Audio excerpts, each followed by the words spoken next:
Hey guys, just trying to get this set up really quick.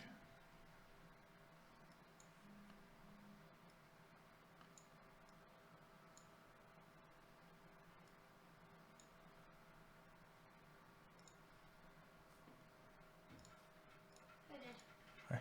Thank you. Yes, go. Thank you. Bye. You're welcome.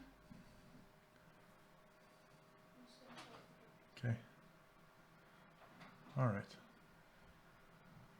Trying to get this going.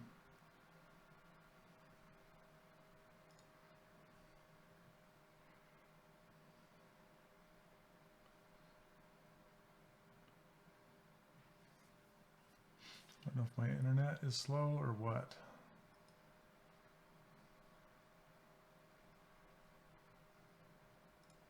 Okay.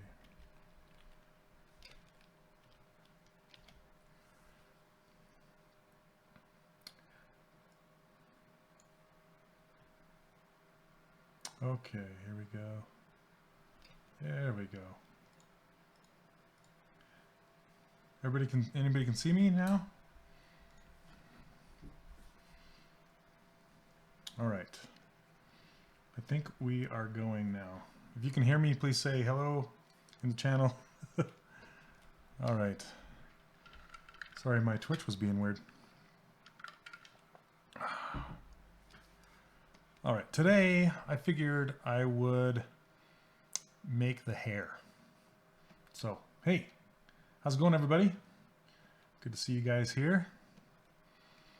If you can see, since my last stream, awesome.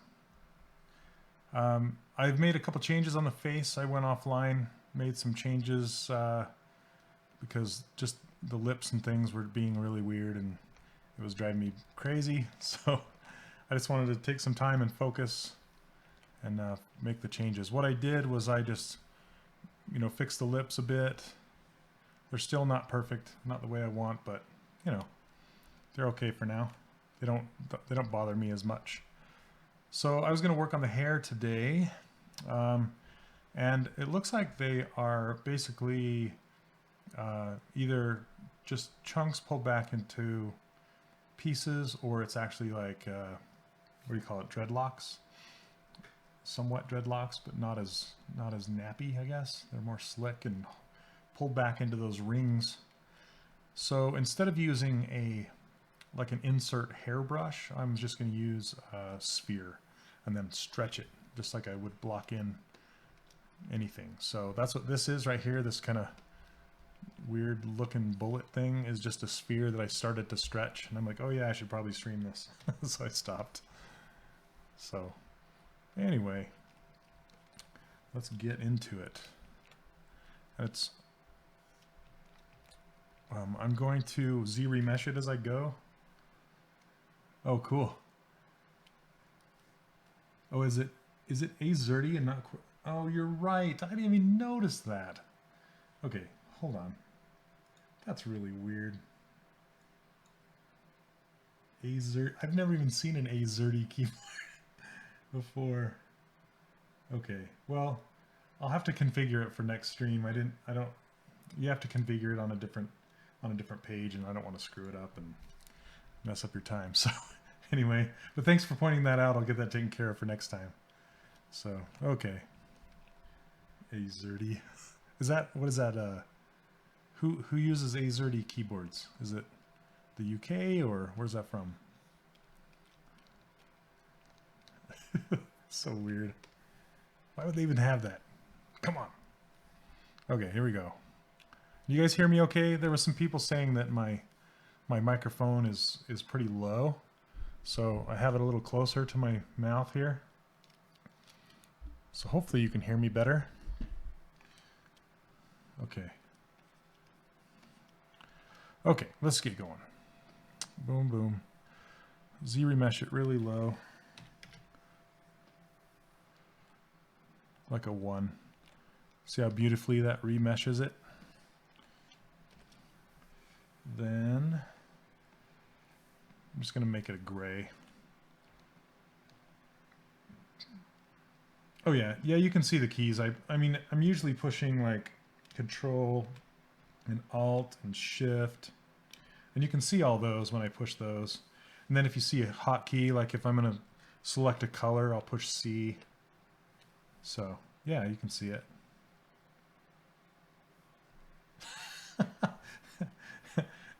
NLTMW, that's hilarious. Cranking up to 11. All right, we're gonna have a fun stream tonight. I can tell. Okay, let's get going. What I'm gonna do is I'm just gonna get this into shape, or as close to it as I can, and I can use this Move Elastic brush. That's what this is for usually, is to do the hair with. See that? Because it moves a lot very quickly. And you'll see I'm stretching the heck out of it. But we don't care because we have ZRemesher. I'm using that alternate smooth a lot, which, if you guys don't know, there's two smoothing algorithms. One is just, you know, holding down Shift and smoothing. I think I talked to you guys about this last time. And the other one, Kyle, how's it going?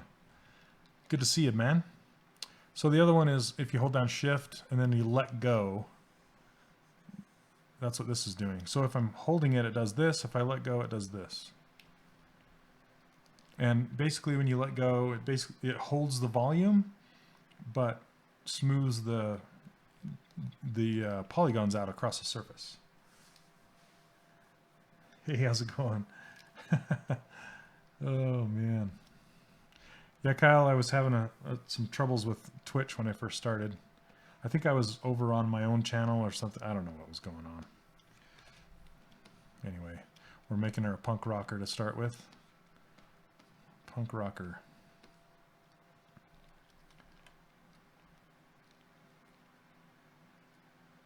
No command? What is command?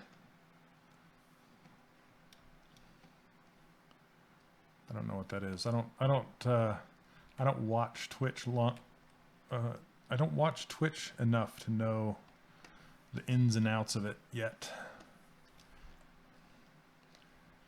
Okay.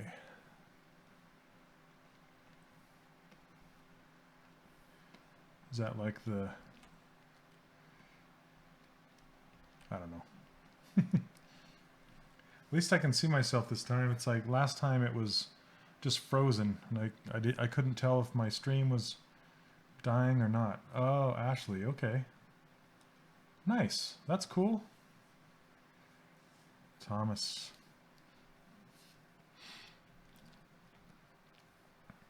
Okay.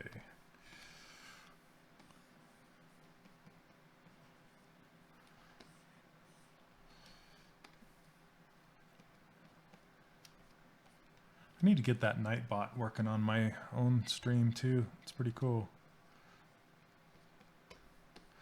Okay, this is the cheaty part.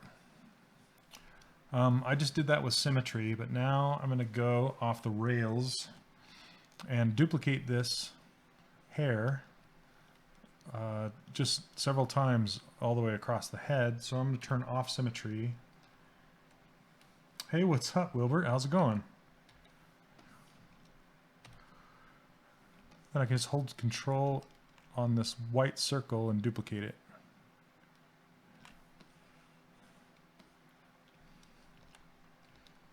Blands, welcome, welcome.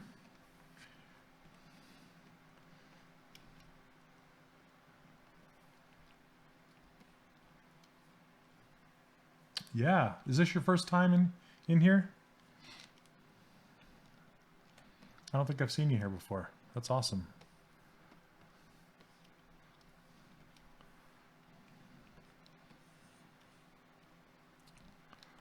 All right.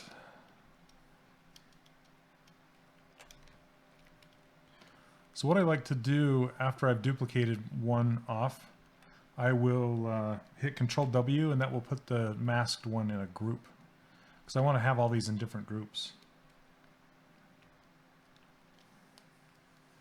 Oh, Blands, that's awesome.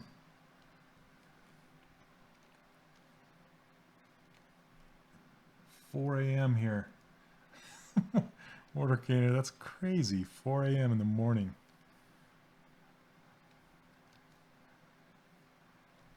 Oh, okay. Yeah, I guess Troy and Lana are starting to, they're going to be on, I think Lena's, and correct me if I'm wrong, Kyle, I think Lana is on the 1st and Troy is on the 3rd. Did I get that right? I usually don't. So, oh, it's working in ZBrush Core. That's great about the smooth algorithm. It's really good. I use it a ton, especially I think I use the alternate smooth more than I use the regular smooth because it keeps the volume and it just relaxes the polygons across the surface. So, okay. There's that one. I'm going to get a bunch of these in place and then I'll come back in and duplicate them. So this, or after I duplicate them, I'll come back in and massage them into place, I guess.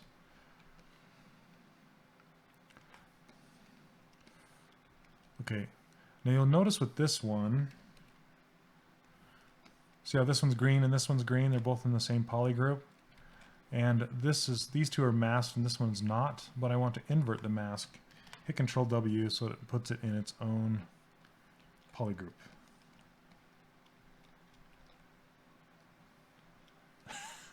Plants.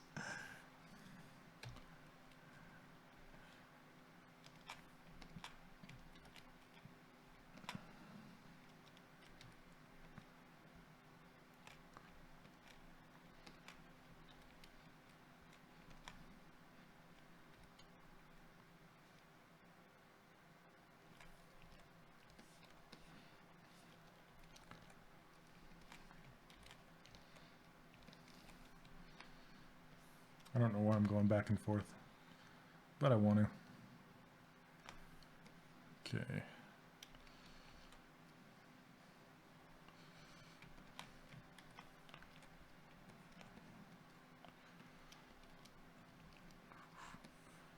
It's like some tribes lady. Speaking of this reminds me of that Horizon game. It looks so incredible.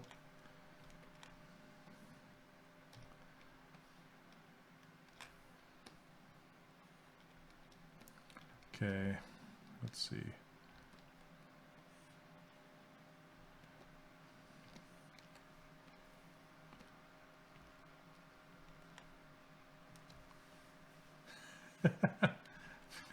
Exactly right. Are you a dude? I'm going to turn the intensity up. This guy.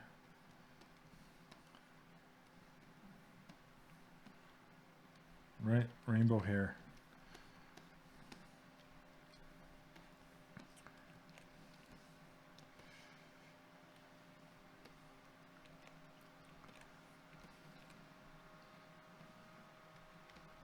My fans are starting to kick up already. I might have to turn my fan on tonight. I have, in my office, I don't really have very good flow in here as far as airflow, so my computer kind of, if I have the door closed because my kids are out there making noise, my fans will kick on because it gets kind of warm in here. Okay, let's see.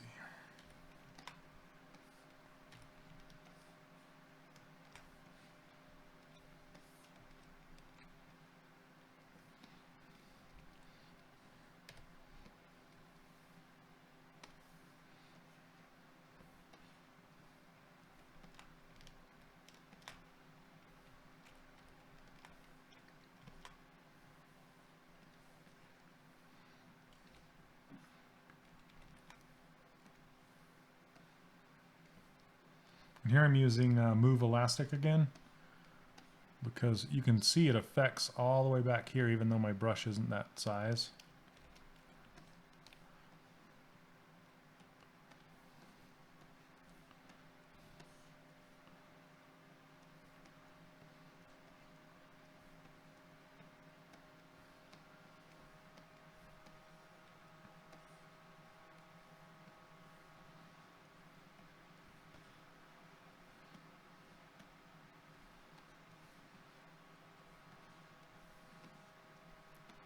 I've been working like crazy on my course. Sorry it's taken so long.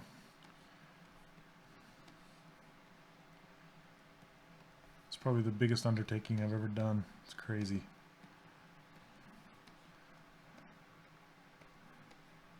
Crazy.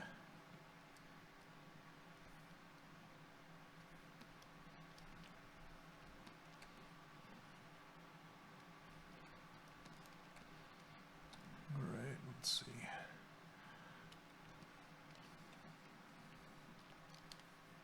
I'm going to make one. I'm going to look at, see this one that originates about right here and goes all the way down. Because the most important part about a face, well, there's two things. One is the eye shape, like the shape of the eye. And two is the face frame, the shape of the face that the hairline creates. So you want to get those two things right if you want an appealing character.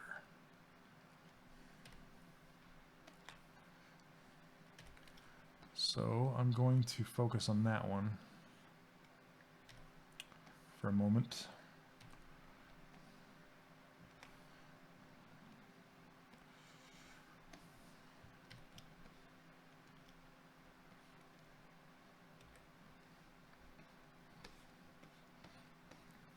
I was trying to get some music going, but then I'd have to wear my headphones. You know, I don't have speakers here, and this microphone would pick it up. So I hope you guys don't mind. You just chill out to your own tunes, I guess. Hey, Gray, how's it going? Gray is the lonely color.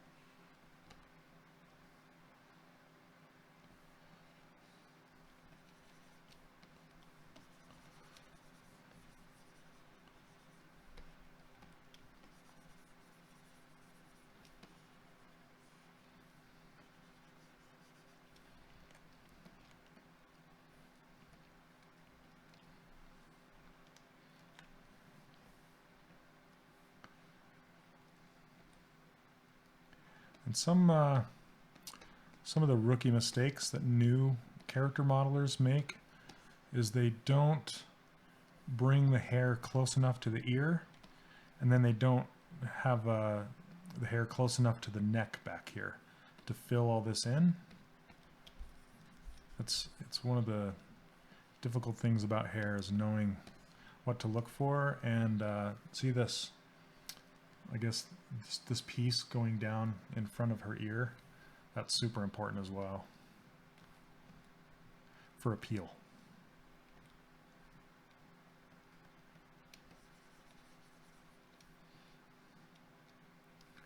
And see how these are kind of geometric shape. They have actual plane changes in them. They're not just nice and smooth all the way down. Those are the things that I'm going to be looking at. I'll come back in and put that stuff in as I go.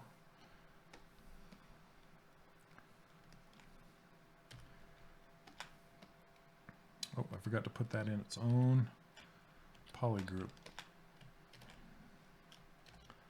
There we go.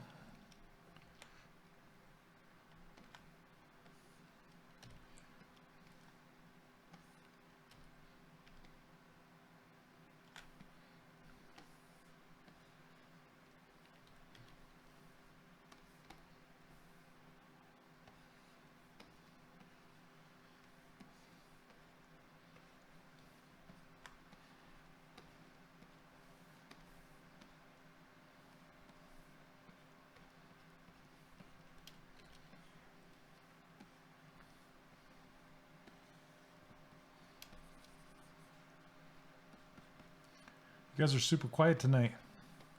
What should we talk about? Do you have any questions? Do you guys are all just watching as we go? Okay, let's see.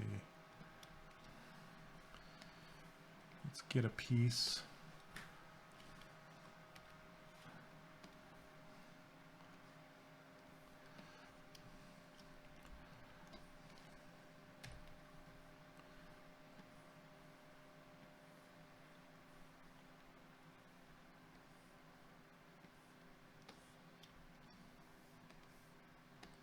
Quietly watching. Hey, Squid Tank, how's it going, man?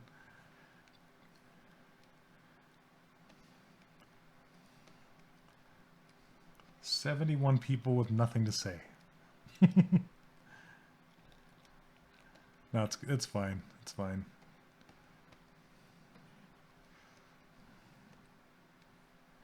Hey, Raven, how's it going? Good to see you.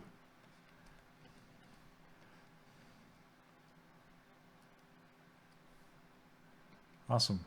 Yeah, thanks for making the stream.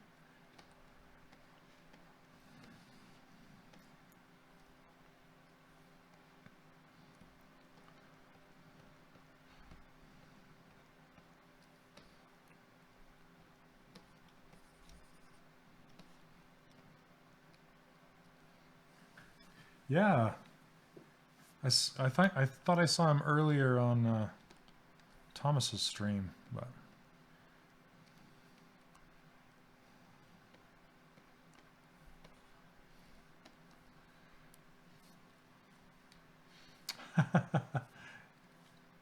do I make games? Yes, I do make games. Well, I did.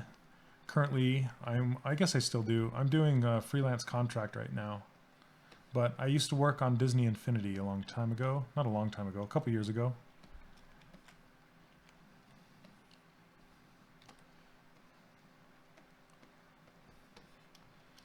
I worked on other games like Warhawk and some you probably never heard of. Hey, Bluefire, how's it going? Selena, yes. I love sculpting hair, especially when I have time to really focus on it and get in there and do it. It takes a long time to get it right, but as long as you get a good foundation in there and you get good shapes, then all the rest is pretty easy. Okay, I'm going to Z-remesh this. I'm going to crank it up. Let's see how that does. Hopefully we don't lose the stream. Okay. That's a little low.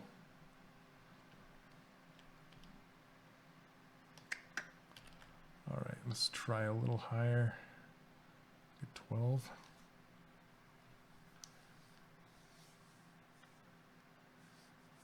Good, good. I had a full house. Oh, you had Warhawk, Kyle. That's cool. Yeah, Mortarcaner. I'm working on a course right now. Just a really big mentored course. So it's not a small Gumroad course, and I've been working on it for 2 years, and it's sucking all the life out of me, I tell you what. But it's good. It's good. I can't wait. Can't wait to show you guys.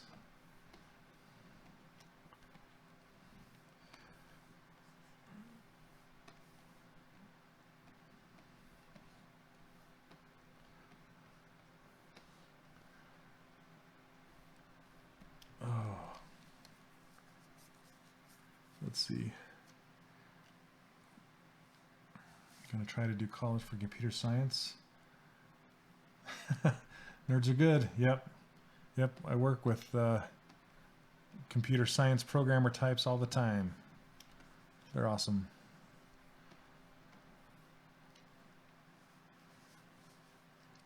"3D printed ass." There he is. We were just asking about you, man. We were wondering where you were. Yay. All right, you know what? I'm gonna snag some color. Hey, look at that black hair. That kind of looks like a sideburn right now. Yep, I summoned. It worked though, didn't it?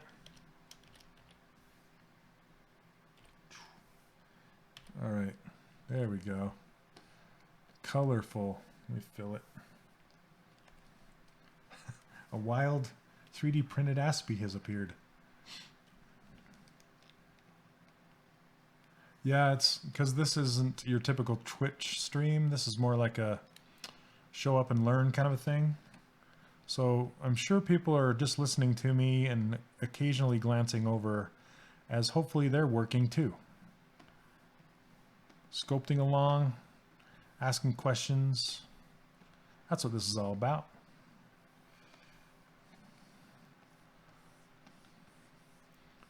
Let's Let's inflate this guy.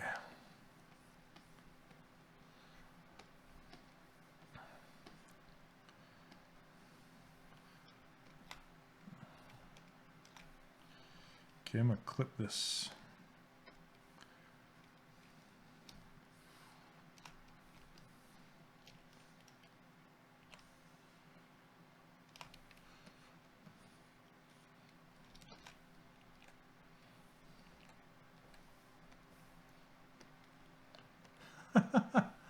Yeah, I don't have music going on either. You know, not one of those guys, I guess. We're just working, man.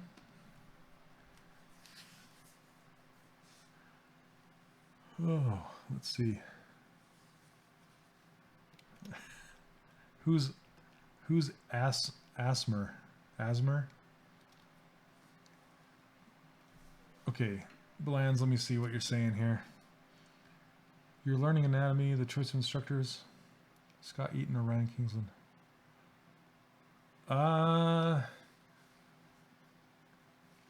What would I take? I've heard, I haven't taken either one, but I've heard the Bob Ross of Z. You know, that's not the first time I've heard that. Happy Little Accidents. I have kind of a deeper tone to my voice. So, Bland's, your answer to your question, I think it's up to you and which instructor you like. I've heard that Scott Eaton is really, really good. And I've also heard the same thing about Ryan, but it just depends on, just go look at their outcomes, you know, like their students, what they've learned from the class, and see if you like what you see. Or if, you know, I mean, look what Ryan has done and look what Scott has done and see if you like the way they draw and the way they teach. I'm just kind of flattening this out really quick. Yeah, Bob Ross. I'd like to thank you for welcoming me into your home. Did you ever see the episode where he had a squirrel in his pocket? Good old Bob Ross. Brought my little friend, the squirrel.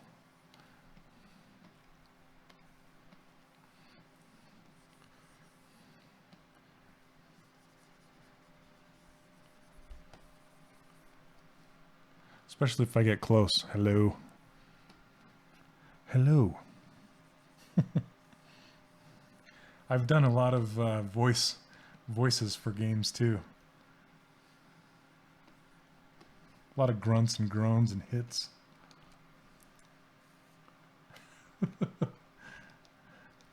Peapod, is that his name? Peapod? That's awesome. Peapod the squirrel. Oh man, I gotta go back and watch that.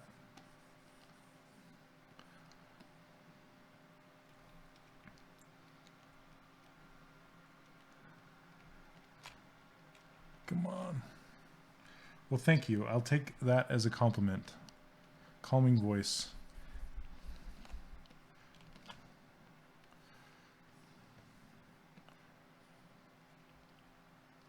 So here's a little trick. Both the polish brush and the trim brush have an alternate as well. You know how like the smooth brush has an alternate?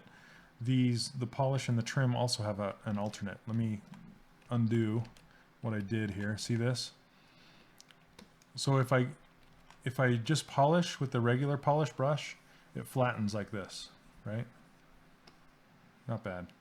But it'll take me forever to push it down to where it starts to create a hard edge. So what you can do is hold down Alt, and it will actually bring the geometry up to the brush. Is that cool? Awesome. I love it. Wilbert, thank you. That's a good way to put it.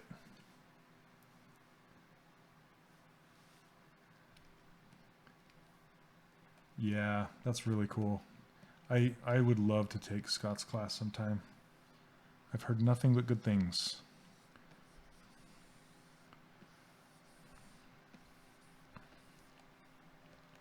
3D printed Aspie. Oh man, yep, there it is. Shazam.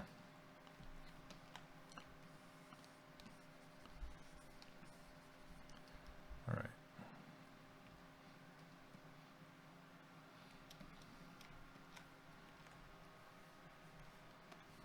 It looks funny whenever you hide everything except for one strand. I'm just trying to get those plane changes just to kind of see how it looks like, or see how it looks. So boom, boom. And she's going to have this collar that goes all the way up underneath her ear, plus this this awesome tentacle earring there.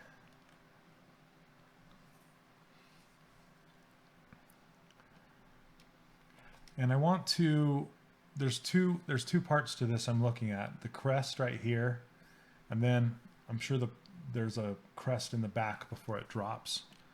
And see how what I have going right now is pretty much just a consistent roll across the head that matches the skull. And what I want to do is I want to kind of peek it out right here and right here. So there's a definite plane change. I'll try and work that in a little bit right now.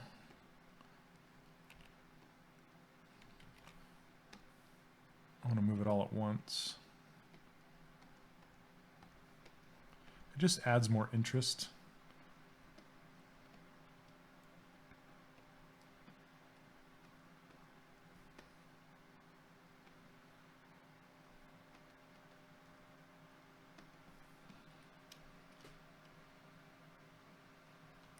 Okay, now I want to start. See how it's kind of messy in the back? And these are all just kind of just these tubes all coming together. Let's mess those up. And I'm going to switch to my Move Elastic again. I'll start randomly moving these around.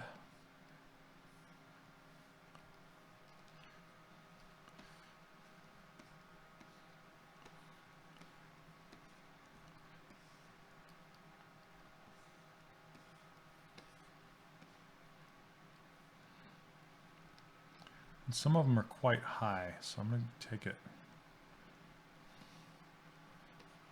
higher up here. And then I'll come back in and fill in the gap, the missing hair, later on.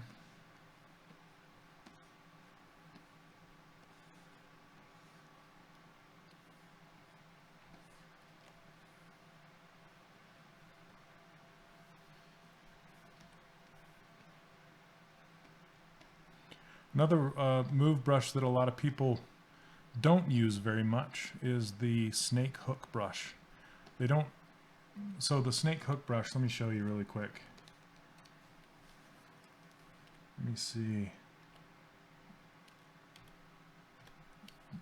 So this is snake hook. If you have it on by default, just the intensity at 100, it moves stuff like this. It's not the best. But if you turn the intensity down to like a 60 or so, then it works like a move brush that you can kind of change the direction of as you're moving it. You can pull the direction.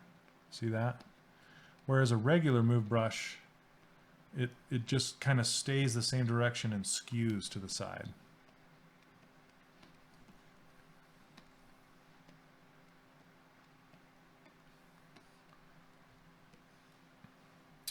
Godfrey Bam's anatomy book. Nice.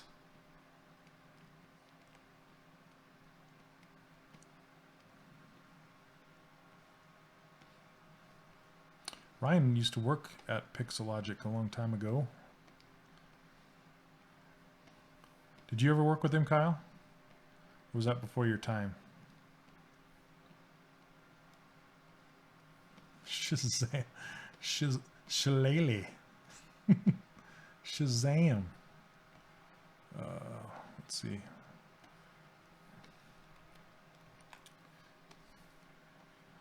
I'll put this one above. There we go.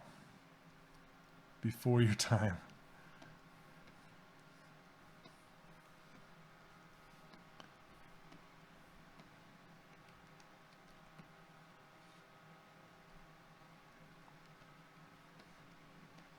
Ryan Kingsland. Ryan Kingsland used to. Is your name Ryan? 3D Aspie?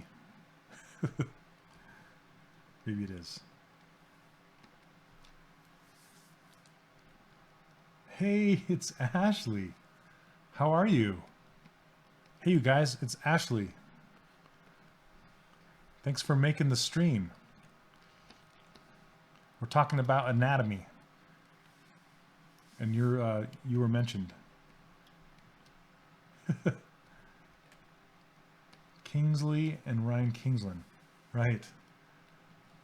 I was talking about Ryan Kingsland.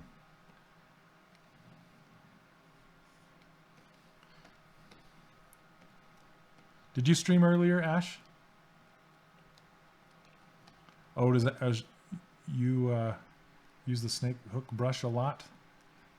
So Ashley streams here on the Pixelogic channel, as obviously a lot of you know. Snake hook. I was just telling these guys that if you use snake hook on a low move setting, it's super nice because you can change the direction of the whatever you're trying to move without, you don't have to necessarily pull it out and make a long string every time like it's usually meant for, but I like it as an alternative move brush. Yeah, Ashley makes awesome creatures. Like, I have no idea where those ideas even come from in your head. They're crazy. Super cool.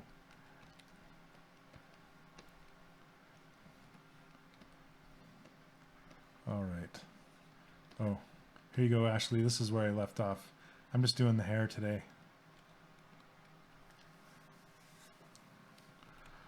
All right. And I'm going to cheat for a second. And I'm going to put these three in their own subtool and mirror it. Look at that. That's a nice hairstyle, right? Split hidden. Okay. And then mirror. Mirror and weld. Boom. Hair. Oh, thank you. I'm working on it. The mouth area is still kind of bugging me a little bit, but we're getting there. We're getting there.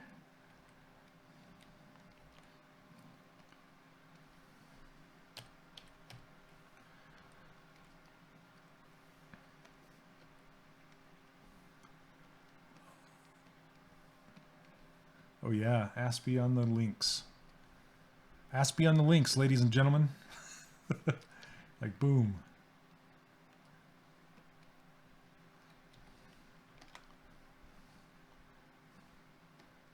Lord of the Links.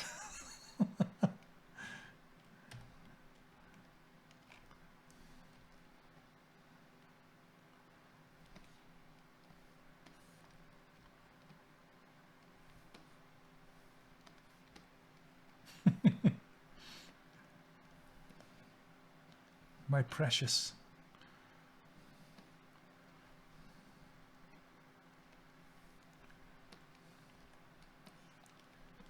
So Ashley, when do you stream again?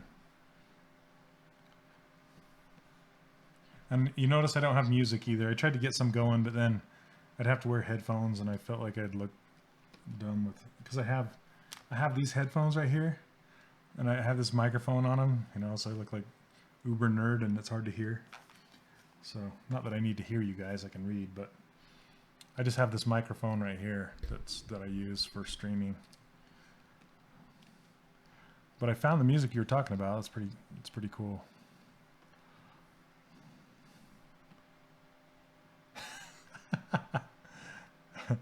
You like that? So much monsters.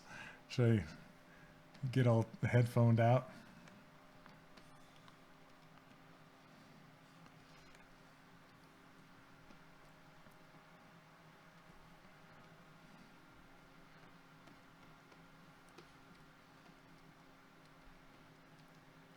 I'll do this a lot too, where I'll kind of combine a couple shapes to make one new shape.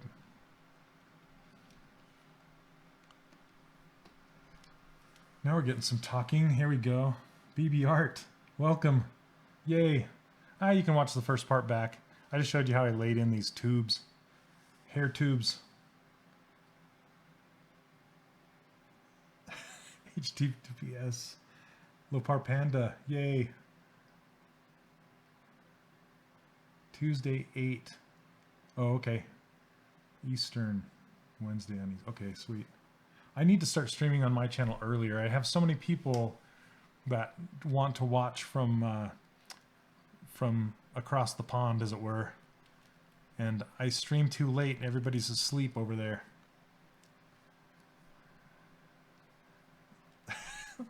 The internet's made of tubes. The internet tubes. The super tube highway.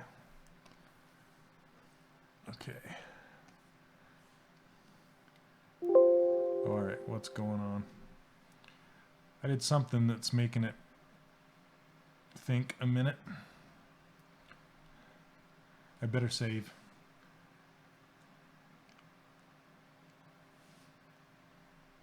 Come on, ZBrush. All I did was try to inflate the front of this hair.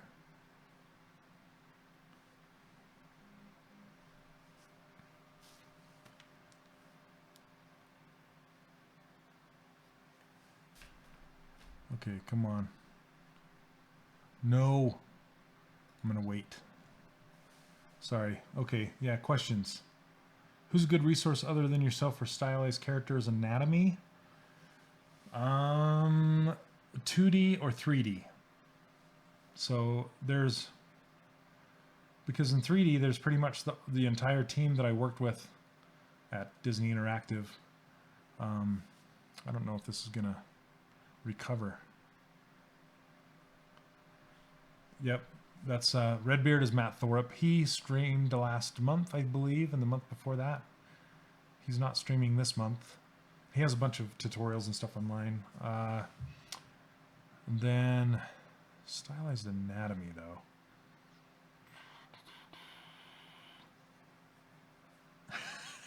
Actually, what is that?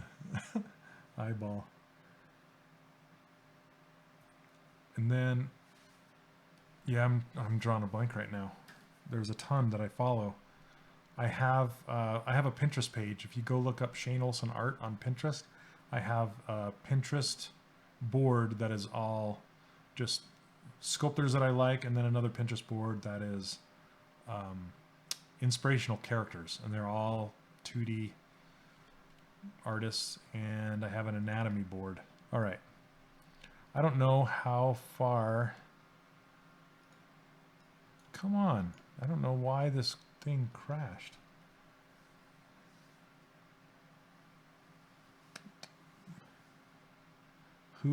Who's an anatomy Nazi? Oh, nice. Thank you. Okay. I don't know how much of this I'm going to lose here if I close it. Don't close.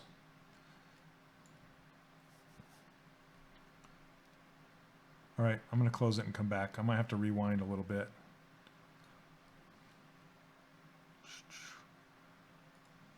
Sometimes it'll awaken. Let me Alt-Tab out.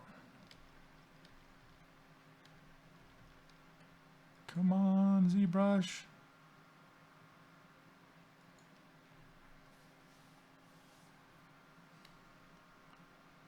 It's trying really hard. You guys can't see it's asking me to close the program or wait for it to respond right now. I'm trying. Yep, fire. Burning kittens in baskets. Has this happened to you, Ashley? When you're streaming? My fans are going crazy. My fans in my computer, not my art fans. Okay. I'm gonna have to do it. I'm gonna close it. Run.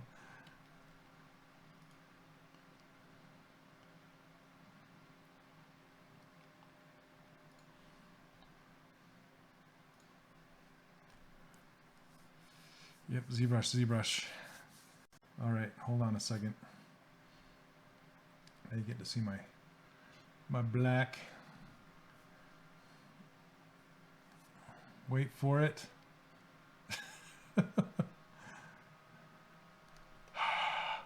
Fans go wild. It's my desktop. It's an Alienware. It's an older Alienware. I need to upgrade. Okay. Let's see what we saved here.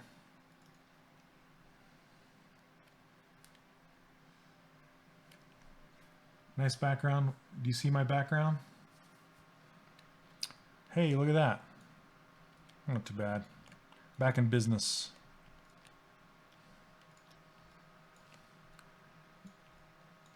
Are you talking about, oh, that little house and the little dragon and stuff? Did you guys see that? Is that what you looked at? Or did it go black? Because I have XSplit and it will go black. But I don't know if you really saw my background or not. Okay, let's get back to it here. From the front. Oh, the house and the dragon. Okay, cool. Yeah, that's an artist I found recently. I can't remember his name. I have it all put in a big folder and it just cycles through it all. It's such good stuff. Such good stuff. If I remember, I'll post it next week.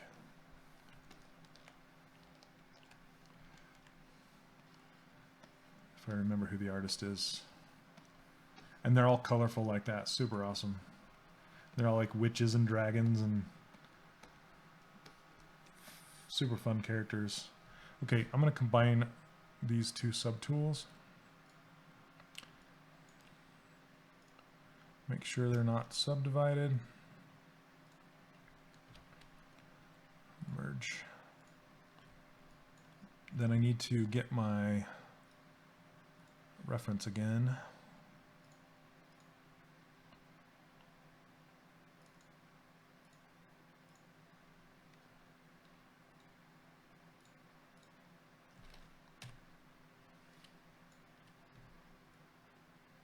Whoops.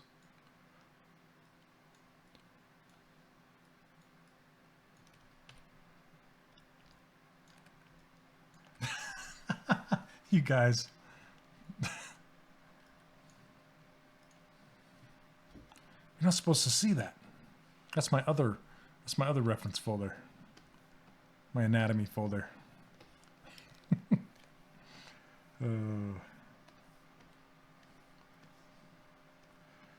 right. See how cool this move elastic is? It's almost like a groom brush. You can just kind of push the whole mass around until you turn on Topological.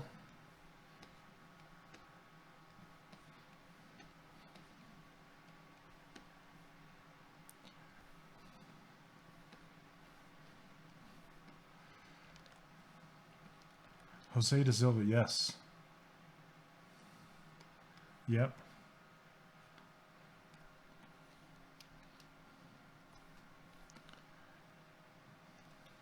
Okay, now I'm going to make some back filler just to put a couple more strands down inside here. So I'm just going to steal one of these. Let's see. Let's duplicate it, hide the other one. I'm going to solo this one. Then delete hidden, close holes. We'll make some weird stuff like that. Turn off spotlight projection. Do you see that? That's what the alternate smoothing algorithm does. Whoop. Awesome. Okay. So now that I have that, unhide the other hair, and then populate the underside.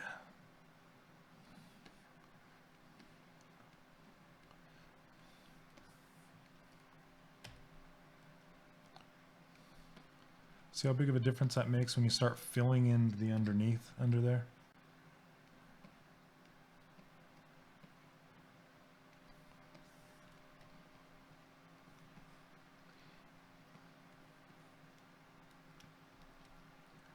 One of the concept artists from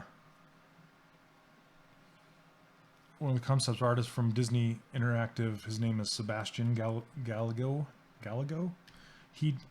I'm on his emailing list for the other concept artists, and once in a while he will post inspiring artists to follow, and that was one of them.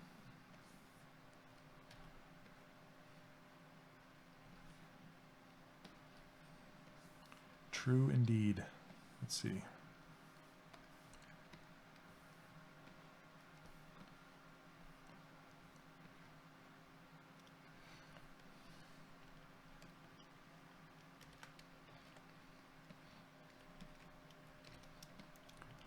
There you go. Is that looking better?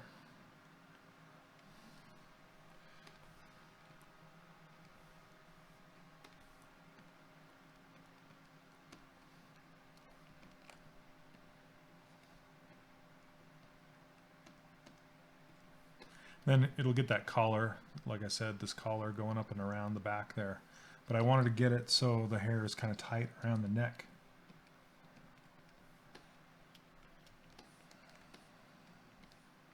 And then, you know, there's this flow to her hair that's just coming right off and going right out the back. I mean, I think I sort of have these hooks going, and then there's this long one that goes clear down here. So I want to get that whole range. I'm going to bring some up higher and straighter, and then I'll bring some lower and then fill it in.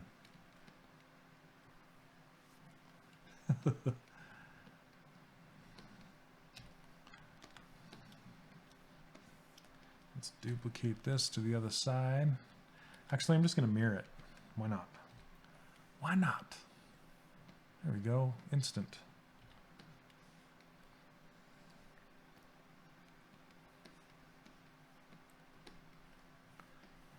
Okay.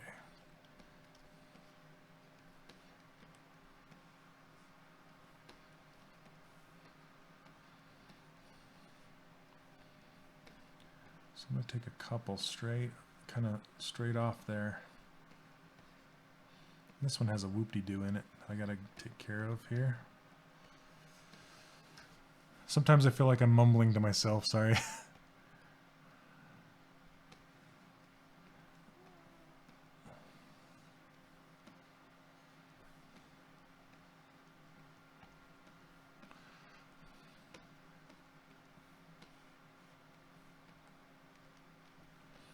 If you look on that Pinterest page that Aspie posted of mine, that there's a blockout one that has a really cool anatomy image. It's all colorful,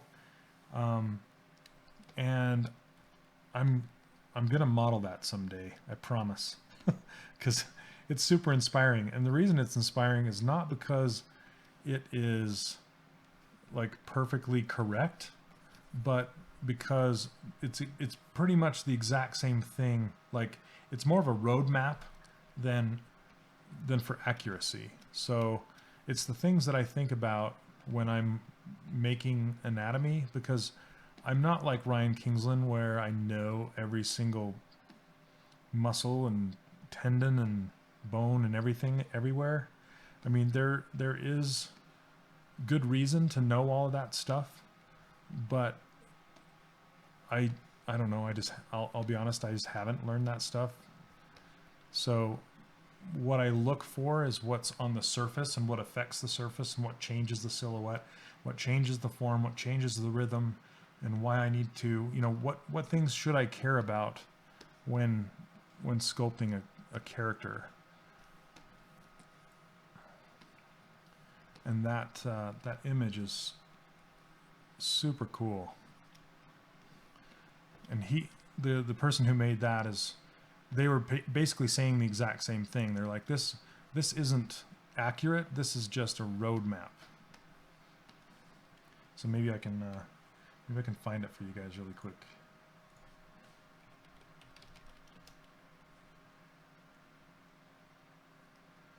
I'll let it log in. Lord. Very, very nice pun.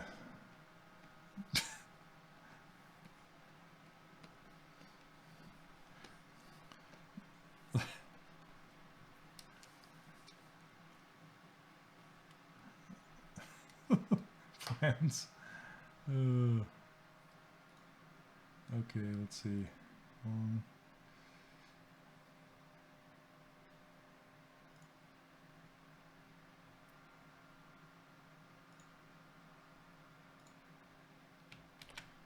All right, here comes the link. Check that out.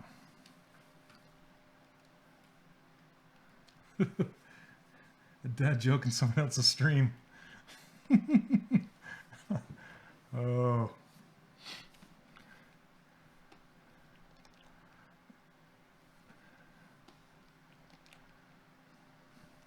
I take it that's not your first, huh?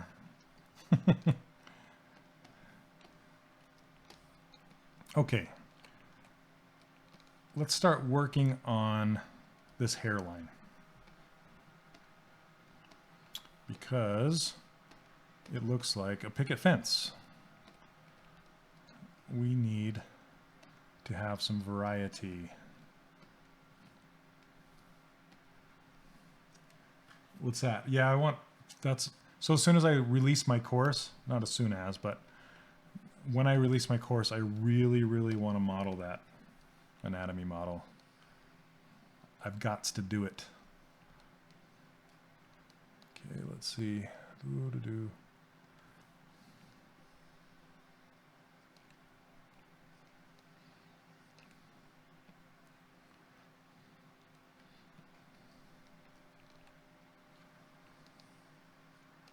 I'm just using the pinch brush.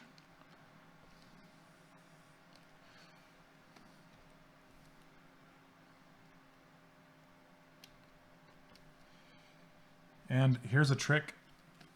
Another trick, be on the button, Aspie. Here we go.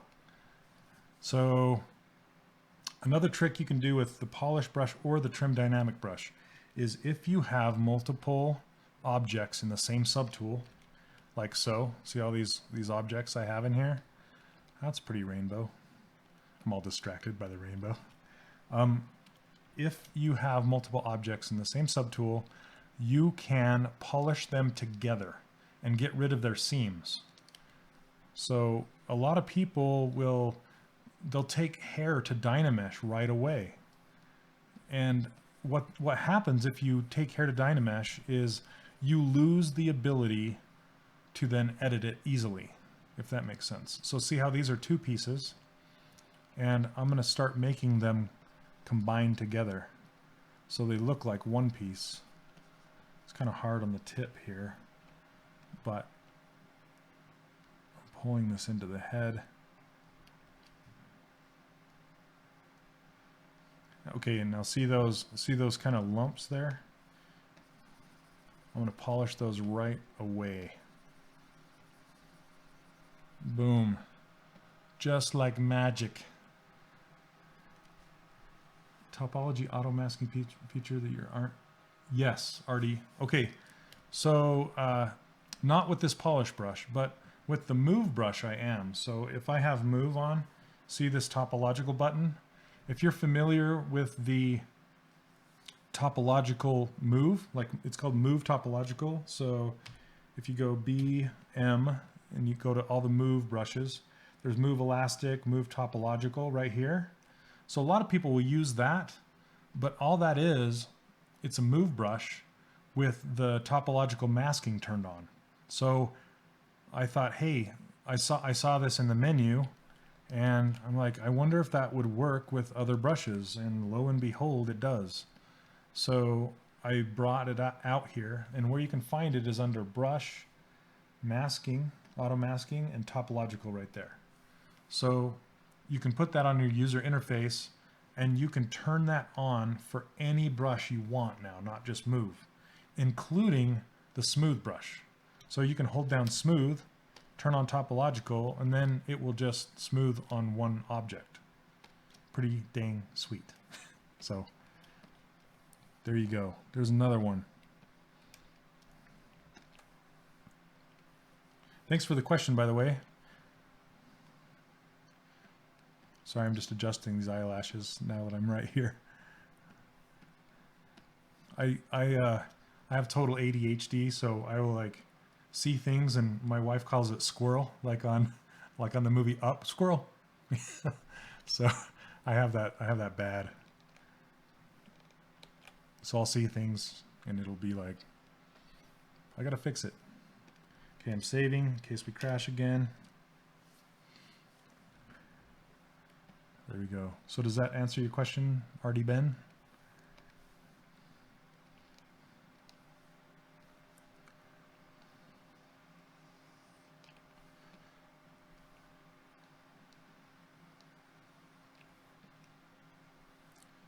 Let's see. Yeah, I'm Doug. Hello. You are my new best friend.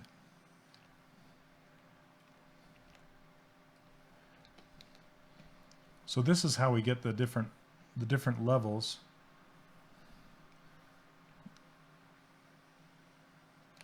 So I'm just using the pinch brush right here, and then what I can do is I can fade it off into where, you know, when hair hangs on your head, it kind of gets rid of all the creases, and then as it cascades down, those splits will separate and become their own strands. But up near the top, like up in this area, they'll start to come together. Like I have some of these two separate. And that's how you can do it, is you can use the trim or polish brushes.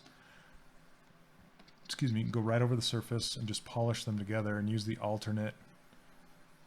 See how the line just kind of starts to disappear?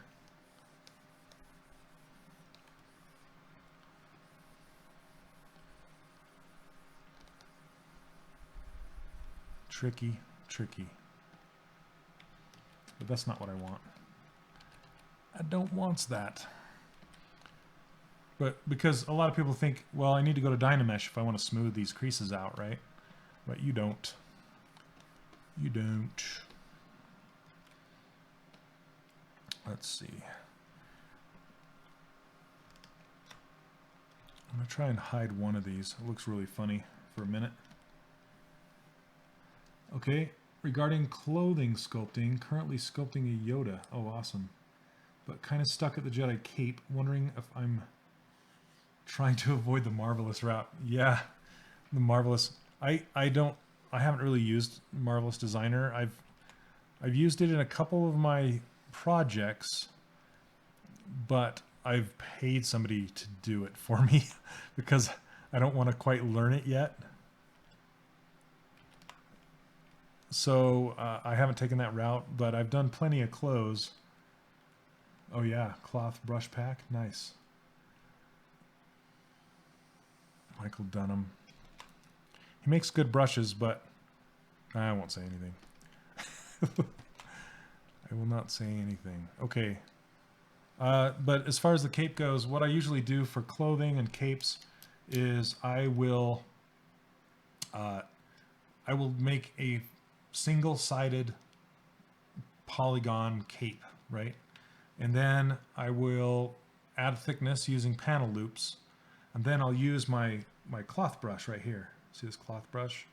And then I'll just kind of go back and forth and make smile lines, like I call them, if it's a cape.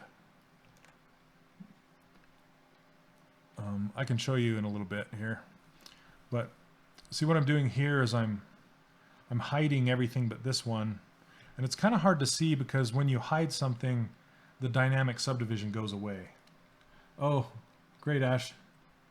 Thanks for stopping by. Hope you learned something.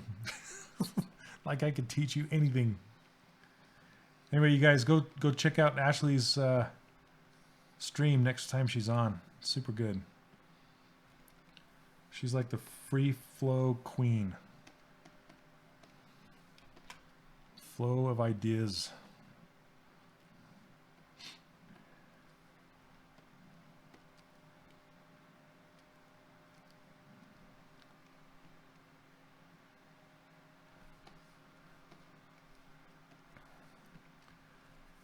Oh, let's see. Oh yeah, that's it. So that Boba Fett cape you're talking about, that's exactly what I'm talking about. You can just, what I'll usually do. Good night, Ash. What I usually do is I will bring in a sphere or some kind of geometry that will make up the shape of the thing, like just kind of a surface, you know, and then I will give myself a surface to then draw the topology on top of to make the cape. So like on Loki's cape, I was I made a sphere with that surface, that flowing, undulating surface. And then I drew the cape on top of that, and then I added thickness. And after the thickness was there, then I added the cloth lines, because it's very, very simple. I don't know how realistic your Yoda is, but for a stylized character like that with very few cuts and very few folds, that's kind of how I would do it, if that makes any sense. And not to talk about my Pinterest page again, but I want to show you this. I have a costume reference board that has lots and lots of clothing and folds in it. So if you want to check that out, there you go. Costume reference, all sorts of folds, like how they pull where they originate, there's a whole bunch of lines that kind of point to the most stressed area. So Blands, I think you asked me something. What did you ask? Oh, there we go. Thank you. Is there a difference between the transpose scale and size slider under the geometry tab? Okay, so you're talking about the transpose scale line versus the size, like the size slider. So I have that size slider right here, and that's just under the deformation tab. I'll show you what it does. I'll just use it really quick. So essentially what that's doing, if that's what you're asking, is that is scaling the object up from this point, which is the origin of the screen, right? And the only time I really use that is if something is around that origin. Like if I'm just bringing in a character and it's really small and I just want to scale it up, I'll use it for that. Okay. And then but the scale transpose tool will give you more control at where that point is that you will scale from. Does that make sense? So if I use the transpose line and I hit this little circle, it's going to center the transpose line in the center of the mass of the object. So it just centered it in the mass of my hair. So now if I scale my hair, you can see that it's scaling from the mass, the point of the center of that mass. Does that make sense? Whereas size will scale it from the origin, the 0, 0, 0 origin. So I hope that answered your question. Also, this little white circle, when it centers in the mass, it will respect masking, which is really cool. So for example, say if I wanted to scale up just one of these hairs, I could just mask one of them. And if I hit this little white dot, well, it looks like there's two strands in the same poly group. Well, a bunch of them, but let's see. Let me pick another one. Oh, those are showing. Never mind. Okay. Those are in a different subtool. They're lit. Okay. So now that I have this one, if I hit the little white dot, it's going to center it in the center of the mass of that object. Okay. So now I can just scale up that one strand from its center, which is super cool. And that comes in handy most of the time for when you're doing hard surface modeling, because there's a lot of times when you're sitting there making a gun or something and you're building out pieces and you just want to center your movement or your scale to the center of that piece. So you can just scale that piece, pop it into the center, and then scale it out. It's really, really handy. Yep. Okay. The style you're busy with is, oh, like Justin Goby Fields. Okay. Yeah, he's crazy realistic. So I would say if you're going realistic, there are some really good tutorials on how to get marvelous stuff into ZBrush, and I don't know if you have my ruler or not, if you've gotten that yet, but this ruler that she's currently stuck in, this ruler right here, this ruler will help you go from marvelous and back, because this ruler is set at meters. It's 2 meters tall. So if you make your character 2 meters tall and you go out and back in, then it will help you, because the marvelous algorithms are based on meters. So your character will be at the correct scale, hopefully, when you bring it in and bring it out. So I think that'll help you. Oh, Mike Pavlov does? Awesome. Okay. Yeah, I should check out his stuff. Mike Pavlovich. Let's get back to it. Talking too much.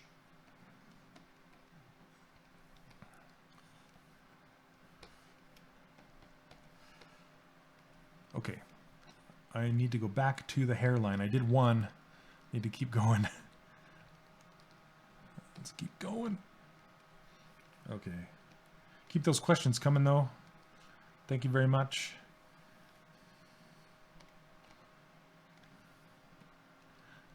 And you can find that ruler on my webpage. I'm sure Aspie will pop a link, Lord of the Links, to 3dcharacterworkshop.com. You can get these brushes, this user interface, and my ruler from there to help you out, hopefully.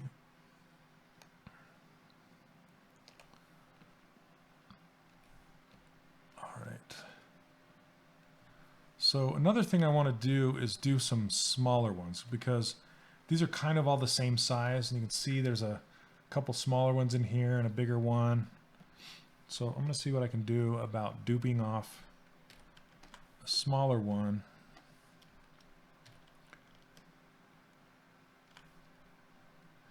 Yay, thank you very much.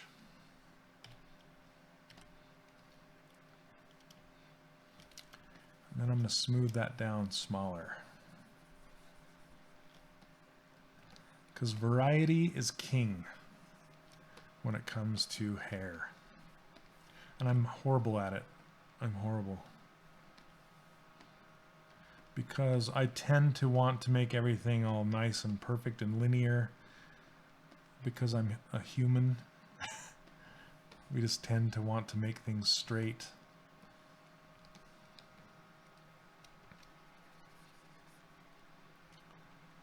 I'm going to make this one kind of go out and back in.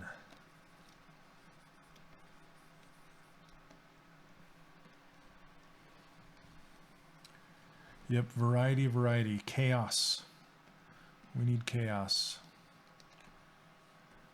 Like on Jurassic Park, right? It's that guy, Malcolm. I wish I could do a Malcolm impression.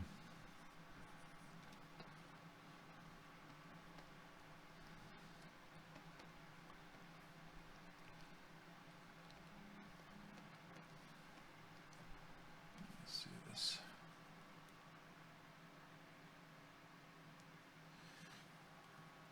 Okay, let's see. How would you make the hair and the back part in a really pointy way, like a cone? So are you talking about each strand like this?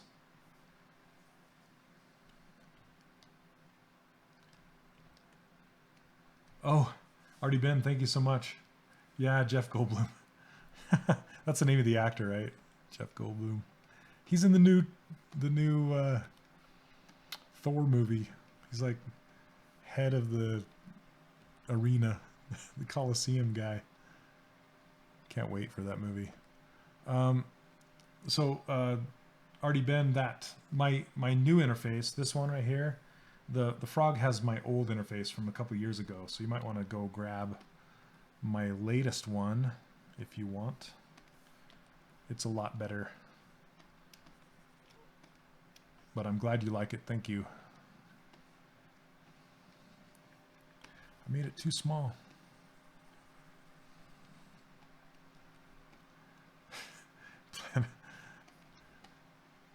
I can't wait to see that. I just showed my wife tonight. She's like, thanks, now that song's stuck in my head. So, mortar crane air, what I would do to make these really pointy when I get there, but I can show you really quick, is I do two things. Let's isolate one so you can kind of see it. Well, okay. Whenever you isolate an object, your dynamic subdivision goes away, but it's less stress on my machine if I do that. So what I'll usually do is, see how these kind of have extra lines going down them? I kind of want to make those hard edges. So I'll use a pinch brush and come on down and follow the strand and make a hard edge. Let's unhide that. There you go. Now you can see it.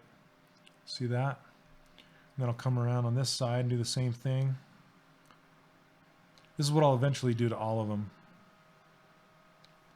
but with a better flow. This kind of looks like an eel of some sort, like a Medusa snake head thing. But then I'll come in here and just start to pull this out with the move brush. That's all it is, just the move brush. And then smooth that back in.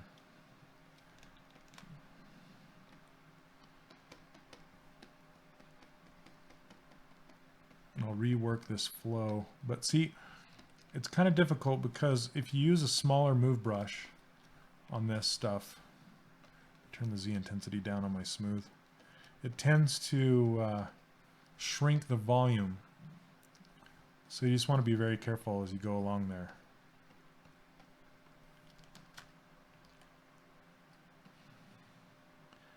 Yes, it is an awesome song, for sure.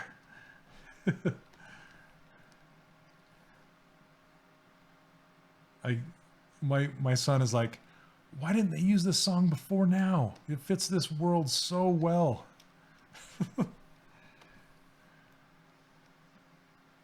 He's not wrong.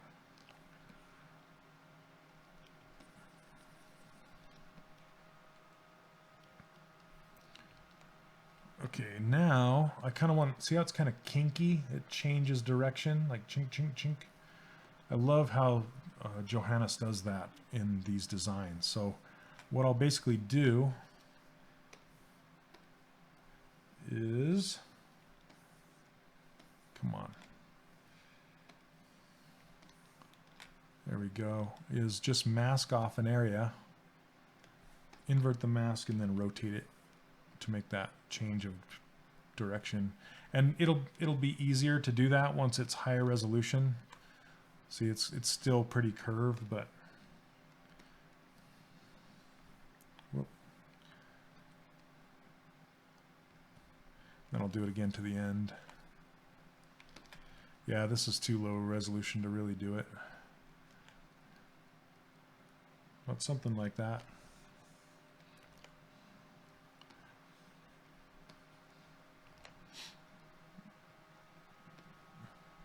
So I get that nice change. I hope that helps. Yeah.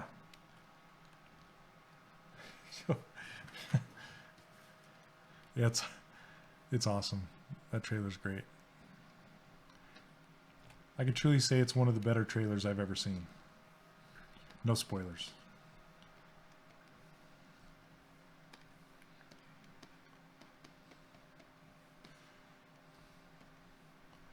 Okay, back to the front.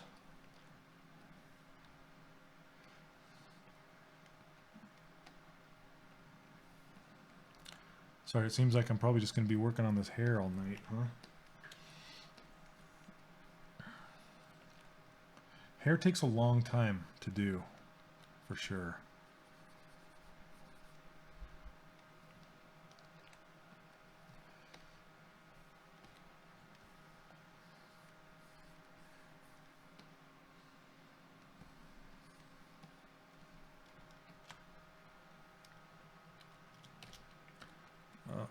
Also, this auto grouping works on soloed objects. See how I just have this one soloed? I can hit auto group. It'll put those two in a group, but it won't affect the rest of the head, which is really nice.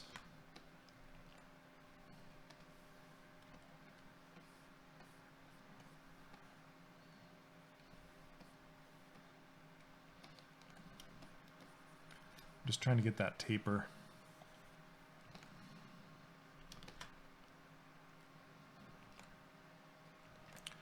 What time we got? 9:22.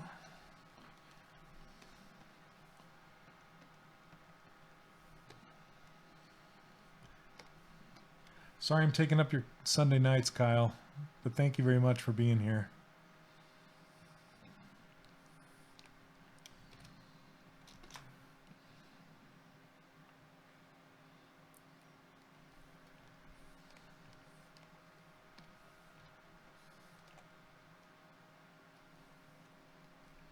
I've had so many people ask me to stream at earlier times. I'll have to see what I can do. All right.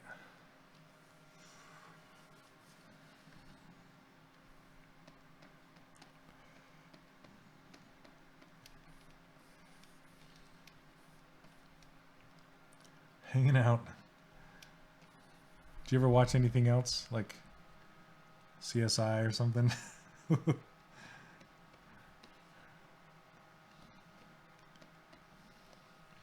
So how many of you guys are sculpting or just listening to me while you're sculpting?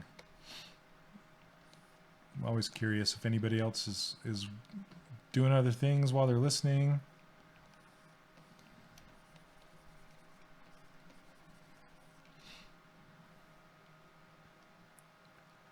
Okay.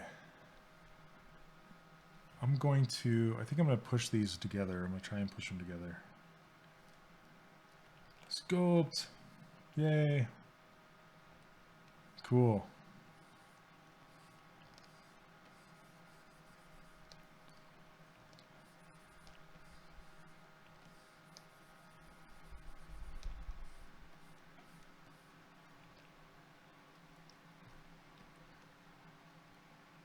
Awesome.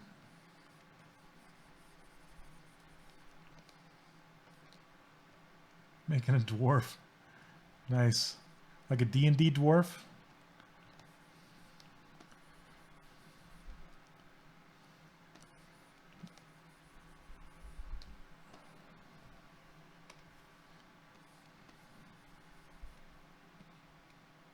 Gotta turn these up. Boom.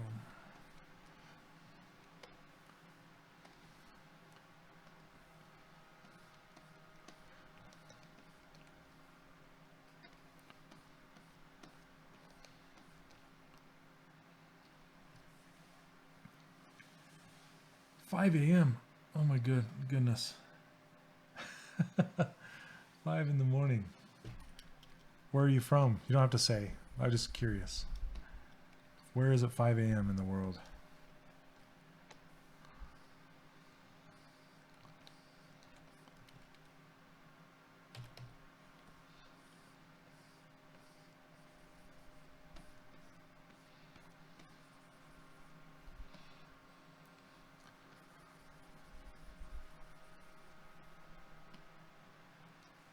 .4:30 South Wales. Oh, geez.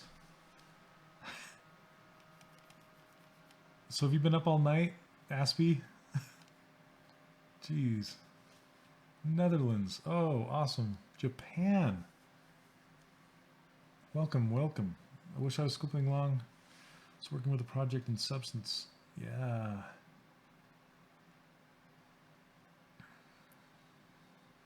Oh, yeah. BB art, I hear you. It's kind of hard to stay focused sometimes.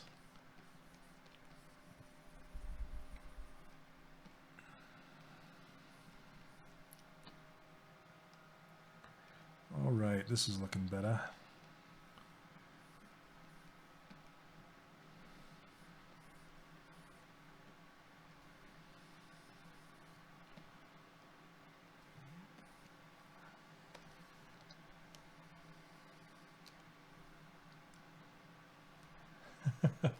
Yeah, sorry, you guys.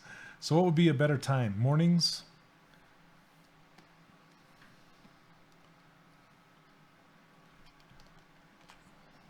Hide this. Okay. I was thinking, you know, because in the U.S., Sunday night is like prime time television night because everybody's home, kind of wrapping up the weekend. So I figured maybe I'd get a lot of viewers, you know, but I didn't count on people from other countries really, and their time zones being so different. I mean, it makes sense, right? But and then apparently the people here in the U.S. are busy watching TV with their families. I mean, I have a lot of people here, but yeah, what's television? I don't know, some weird thing. Oh, really? Nice. Effects animator, that's awesome. That, I cannot believe how popular that video has been. I made that a long time ago. And a lot of students really like it because it's just a low entry level thing, you know, that they understand and get right into.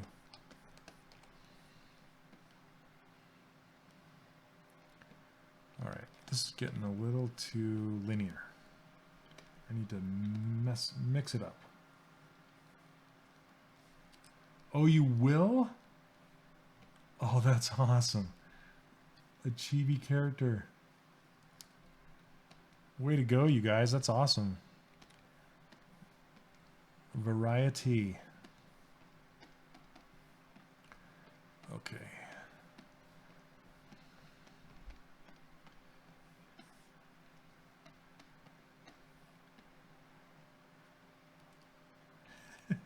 This is television.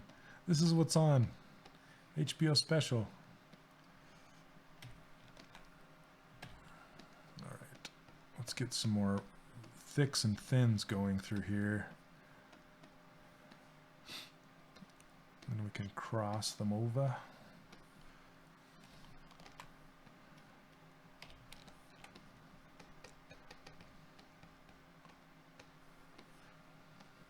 These kind of look like worms or something, right? Because of their color. I'm going to, just for fun, I'm going to add some more color to the bottom of these. Like some of this darker purple.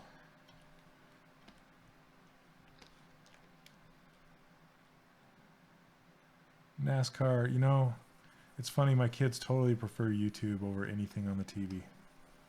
It's a crazy generation.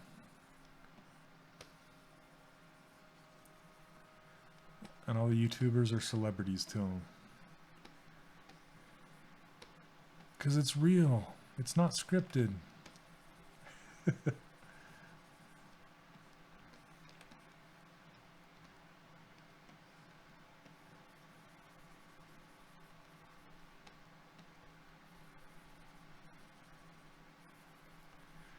And it always blows me away how they prefer to watch games rather than play them.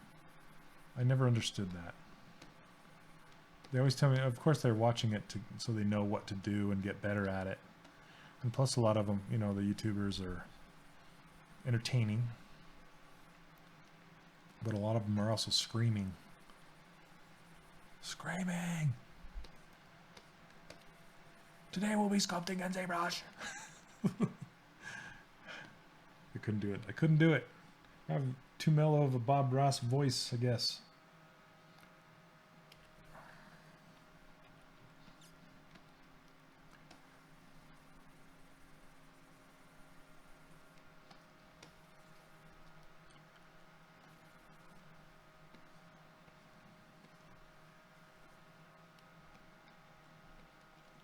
how did the original concept artwork started? You like it? So this original concept, let me make sure I give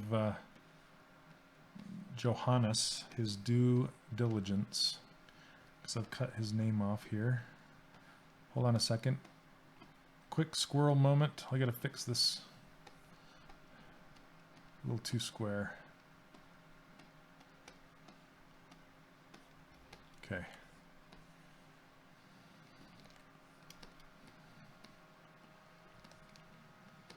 Okay, let me show you the original artwork here.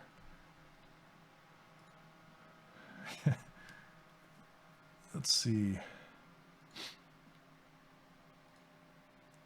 So I'll show you the finished piece.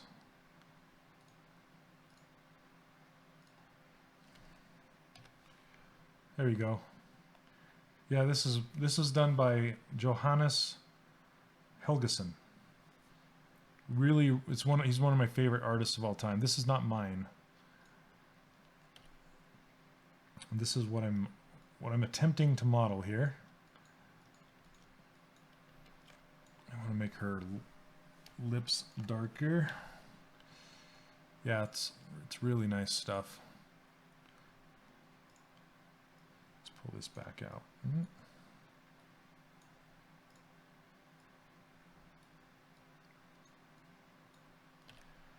Okay, and then if you want to see the rest here, this is how far I've gotten so far. She still needs a shirt and, you know, everything else. I've been working on the face and the hair the last 2 streams, this stream and last stream. So we'll hopefully get back to that soon. Hide all this stuff again.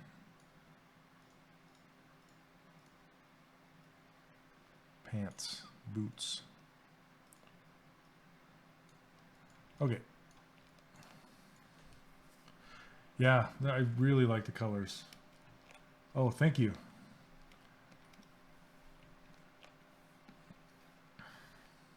Okay.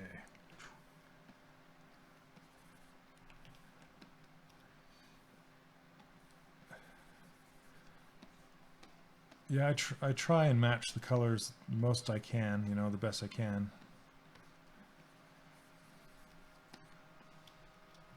In fact, I want her nose a little more orangey,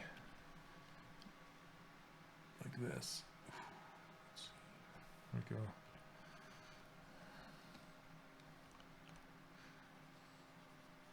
Warm that right up. Make sure we got symmetry on.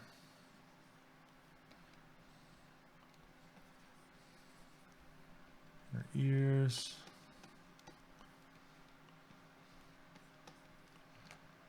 Now that I have this color, I want to color her lips a little better.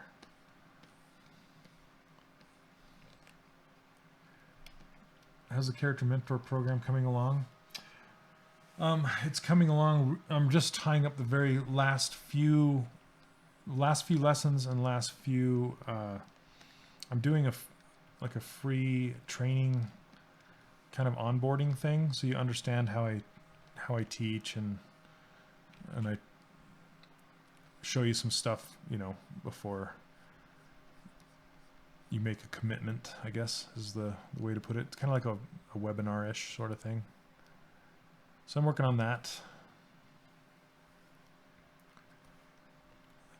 But I'm hoping in the next in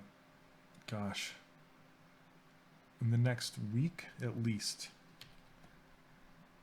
I was hoping to release the first video tonight, but it wasn't quite ready, unfortunately.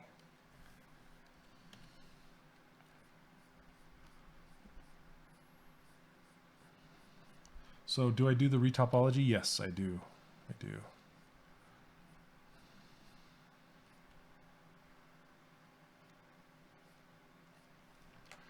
Let me see, that might have just thrown it completely off. Yeah, I'm going to bring a little bit of this.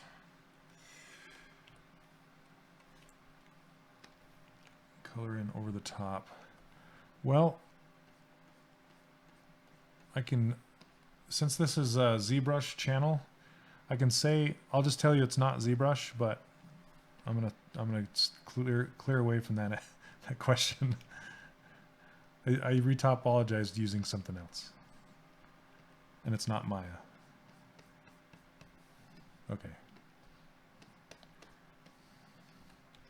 Sometimes I'll retopologize in ZBrush if it's something small, especially if I'm rebuilding something, just like really quick. Like I'll build all these armor pieces in here, and I'll use retopology to build those. Yeah, no, it's not.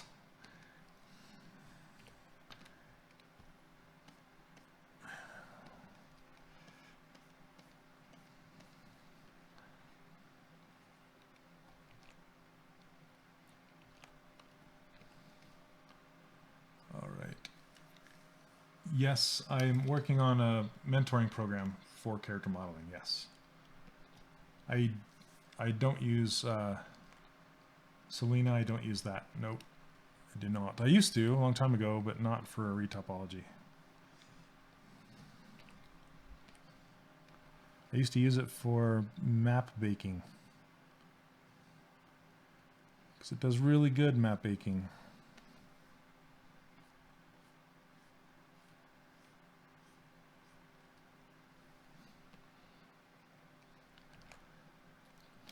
Those lips are still bugging me. She's got this like, you know, I need to fix it. Okay.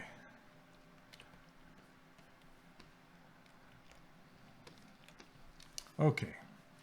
Let's go back to fixing this hair here. Working it, working it.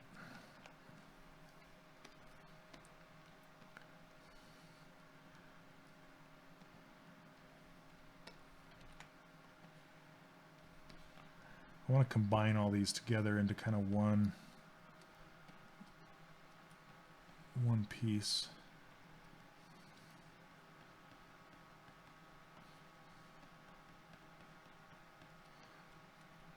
But yes, my course will go all the way through, from start to finish, from nothing to a final finished game character all the way through, including retopology and rendering and 3D printing, everything. It's a huge thing.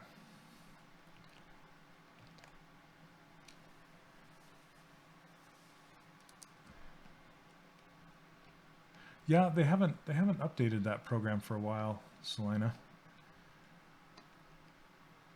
Is it Selena or Selena?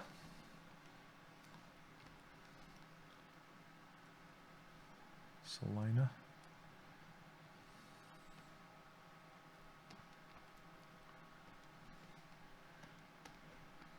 And it's just fine. It's a lot of it's about, you know, what you know, like what you can get the job done the quickest with.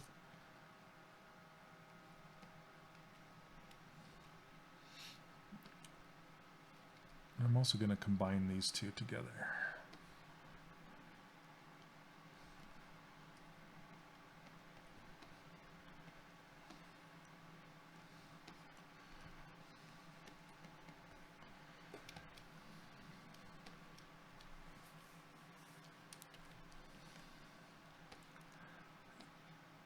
Yeah, and the reason I've been talking to the Pixelogic guys about the retop stuff, because that retopology brush, this one right here, the topology brush, is really good. And the only real issue I have with it is you can't really edit the points after you lay them down, so it's difficult to keep going with it. It's super easy to lay it down, but it's hard to keep it up, you know, like to keep editing it.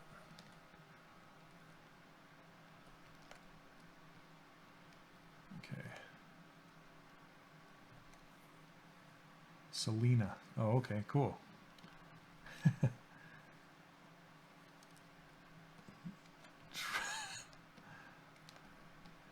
Trump. Oh.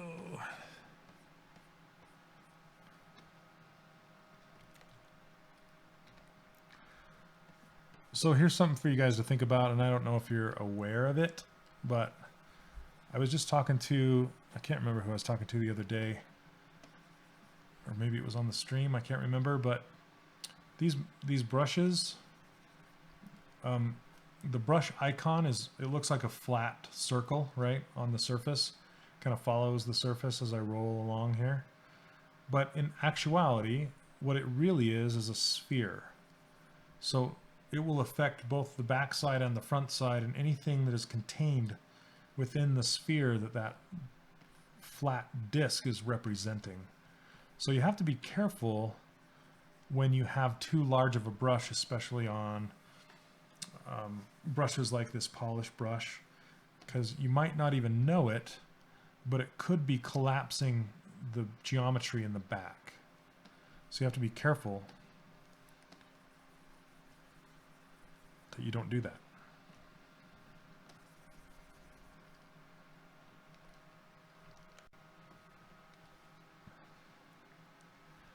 I think I want to end this guy sooner.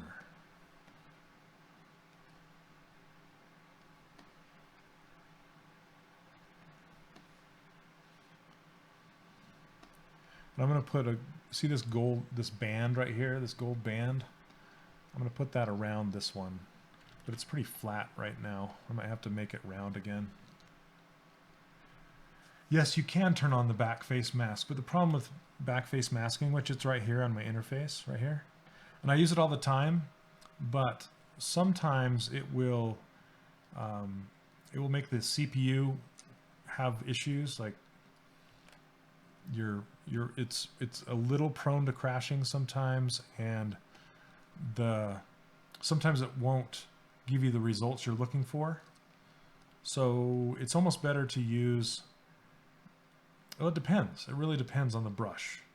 You know, for like, if you're using like clay buildup, like Ashley does, she has it on all the time, like the back face mask on all the time. But like for polish, it's not the best, because sometimes it'll only polish one edge and you're wondering why it's not working. And it's usually because of that, just the nature of the polish brush. It just depends on, you know, how its function works, I guess. But you'll figure it out as you go, like what works with it and what doesn't. I hope that answers you guys' question. It's just a matter of you know, getting used to what they do. Okay. The pinch brush does not play well with neighbors, so I gotta mask it off.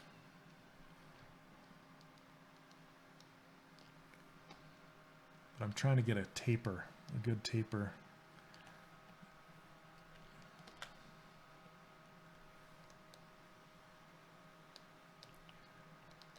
How's it going, Davilso? Is that how you say your name?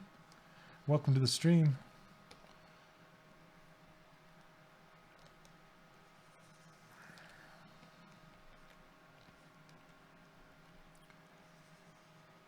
Let's see, I didn't mean to mask. Alt.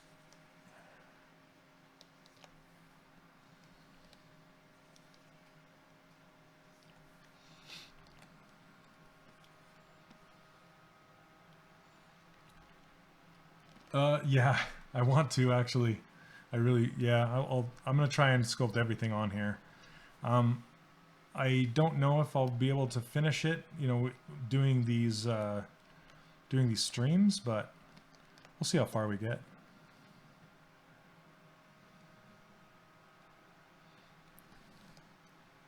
Let's see.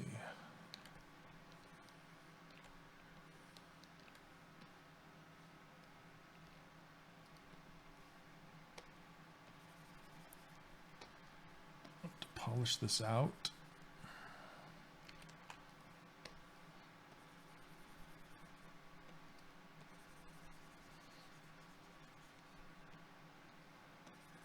Yeah, that octopus design's great.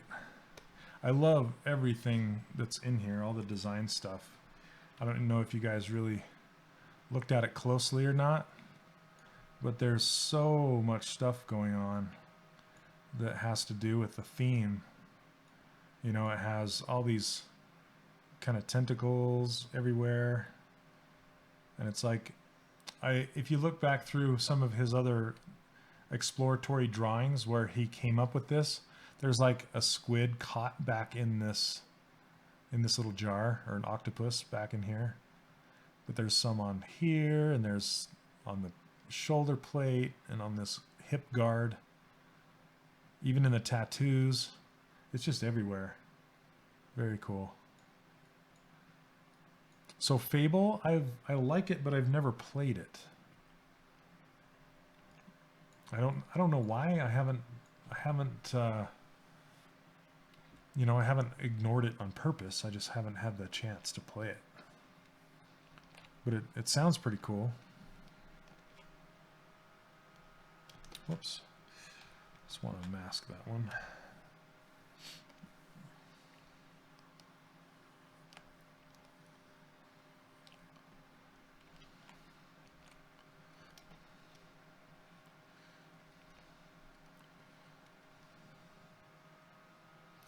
And this is pretty much, this is kind of a design lesson for you guys, is if you notice how I pinched all these together and made a different hairline versus this, right? A lot of times you'll see designers, now look for it. I mean, go on ArtStation or you know, any of the feeds that you have, and look at the hairlines, and you can tell if they're, you know, if the effort and the design has been put into it or not.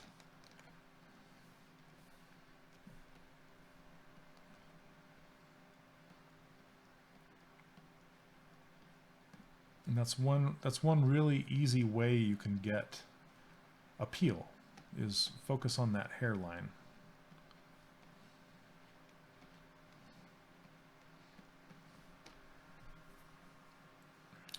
Oh yeah, the art alone is really good.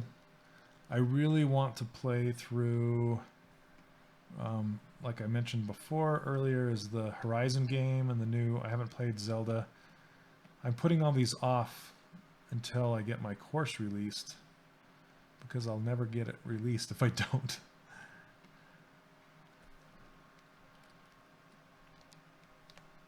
You'll make only bald characters. That's me. You can model me. Easy to model.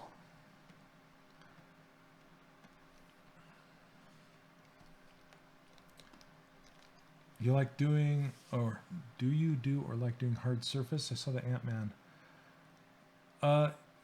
Yes, I do. So I actually really liked, I modeled Ant-Man. I actually have him right here.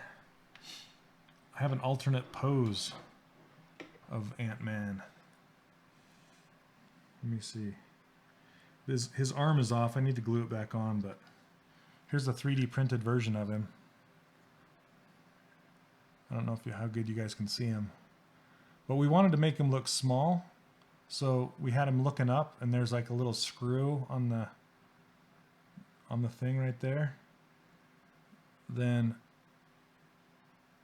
you can kind of see that pose. But yeah, you're talking about all these little panels and things, right? I did all of those just the same way I do all the panels and all the armor that I make. I just draw on with the topology brush, and then extrude the thickness. So yes, yeah, chain me to my desk. It feels like it. It feels like it. I've been sitting here for a long time, and the course got delayed because I got some freelance work, some really good freelance work, some contract work. So yep, that kind of put me off a little bit. Let's see, at this point, could you mirror and weld on the side of the hair and then retweak it to make it symmetrical? So yes, I could, but it's so CG, computer graphic generated stuff, wants to be symmetrical and nice and clean. So it's your job to put the chaos into it, you know, to mess it up. That's what I'm doing, right? I basically put all these like perfect tubes on her head. And now I'm doing a pass coming back where I'm adding chaos and thick and thin and flow and just different shapes. Because I kind of want it to be mirrored, but then I don't. And if you are forced to create it without being mirrored, then you'll automatically have it looking better, right? If that makes sense. So on this side right now, so see I have this big one right here, this one right here, and then a little one. Well, on this side I want to do one, I want to put it a little closer, and then I'm going to do two by themselves over here. Kind of, they'll look like they're making a single one, but I want them to be separate, just to add variety. But yes, if it depends on the time, like the time crunch that you're in. If you really need to get it done, then mirror it, and then add the chaos after that for sure.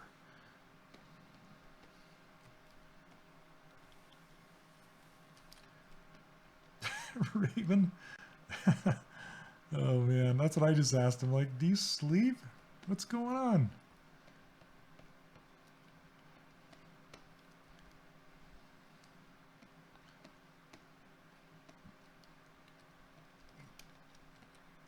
There we go. Also, you want to get a nice looking silhouette right here that will go down into this area and I'll start to make it, instead of tubes that are ending round, I'll start to sharpen them up and get a nice silhouette happening here. So that's another thing I'm looking for.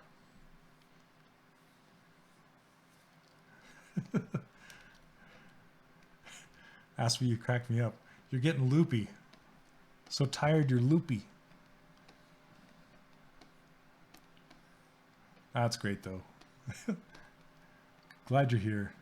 Lord of the Links. Slapping them down.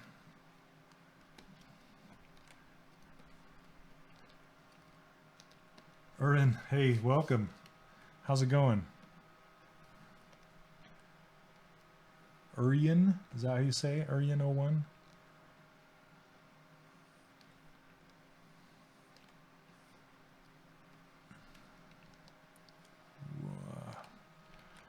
Yeah, I want to bring this one clear across and down.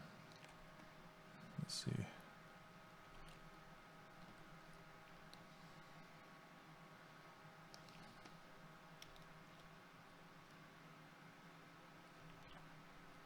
That works. I'm just going to brutalize your name.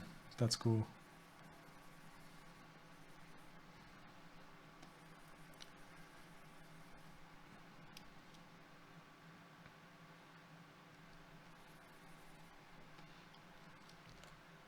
Now my paint is telling on me. You can see where the two pieces, see how they kind of just merge together? They just blend. But if I turn the color off, I guess you can still sort of see them, but we work on it a little bit more and it just disappears.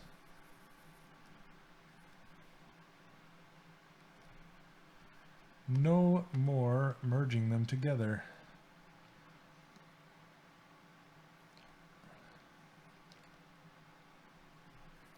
Let's see. I think it was in Ashley's stream the other night, might have been yours, about modeling things with eyes closed and posing them later.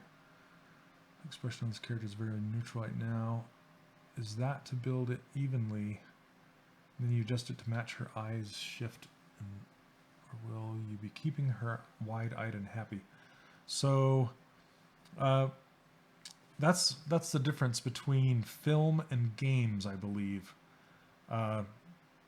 Most of the time, and it depends on the studio actually, and the rigging people that work there, whether they want the eyes closed or eyes open, and it kind of boils down to how many bones you get, like to actually make the eye blink and do expressions. If you have, say, 5 bones across the top and 5 bones across the bottom to make all these different shapes like film does, then you will normally model the eyes shut, because then you can actually get the pose after they're open. And then you get all the geometry in there. When you do the retopology, you get all the geometry in there to cover the eye when it's closed. So when you're doing a game like Disney Infinity, where you have less bones, like we had like 2, I think 2 per, 2 on the top and 2 on the bottom, then it's very difficult to get that open eye shape, that nice open eye shape. And like I said before, eye shape is very, very important to getting an appealing character. So if you can't get that eye shape with the bones, then your model is going to look not good, right? So you'll want to model them with the eyes open and just make sure you get enough geometry between the eyelid and the top of the eyelid that when it does close, you'll have enough geometry there. Because it's better that it looks not good when it blinks than when it's open, because the majority of the time it's going to be open in a game and you'll just see a blink occasionally. So I hope that answers your question. So that's why usually I'll model them open, and the toy will also have them open. So, and it just kind of gets the character approved quicker too. So here's a trick for you guys. If you'll notice that I just made this peak through here, right? I made this peak. And then what you can do is you can come back and hide this. Even though the dynamic subdivision goes away, you can still come back in here, use this polish brush and polish it down, then unhide everything, and it gives you this nice polished edge.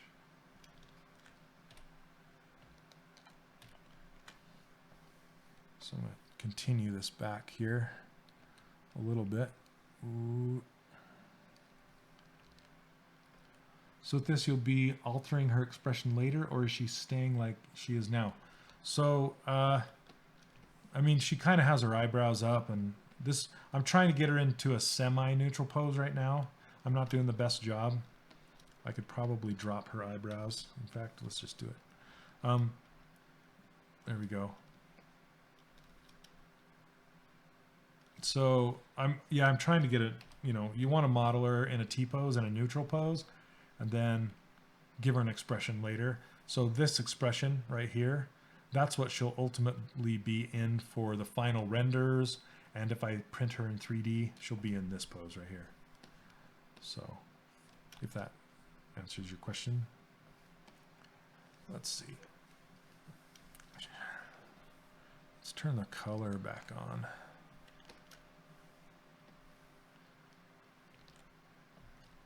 Curious, what was your very first industry job and what were you doing?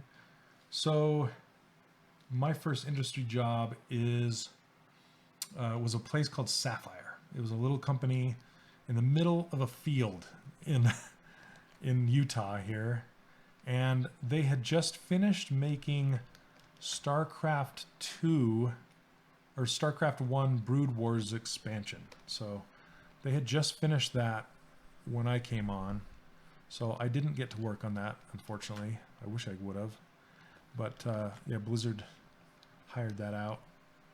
So when I started there, I worked on a game called Xena Warrior Princess, fighting game for the N64.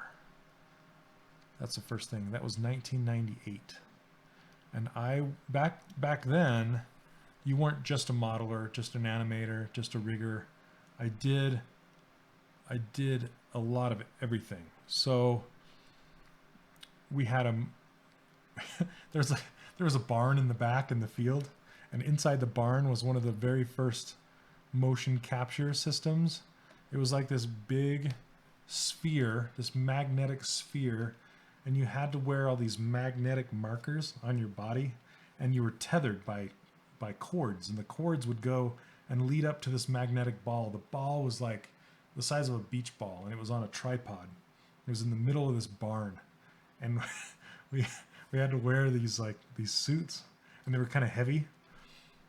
This was for Xena, trying to get the motion capture, and we hired some martial art stunt people from Park City to come down and do some kicks and punches and stuff. And the motion capture was just so rudimentary that we ended up hand animating it anyway. We really didn't use much, but it was super fun. It was a great experience.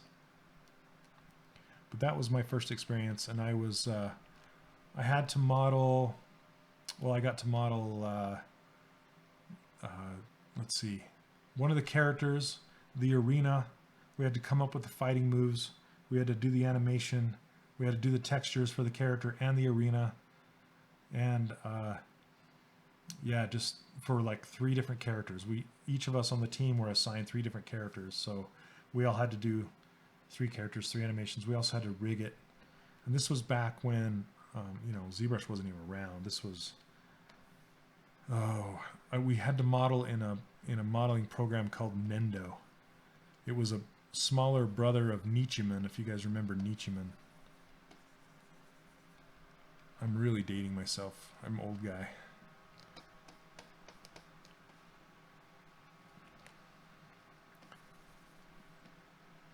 So I don't want this to be as flat as it is. So I'm going to inflate it a bit, but that's too quick. Turn the intensity down. Okay, yep, totally answered it. If this were traditional, I'd have to sculpt the final expression right from the start. Just can't change it on the fly. Yeah, yeah. That's so true, so true. Yep.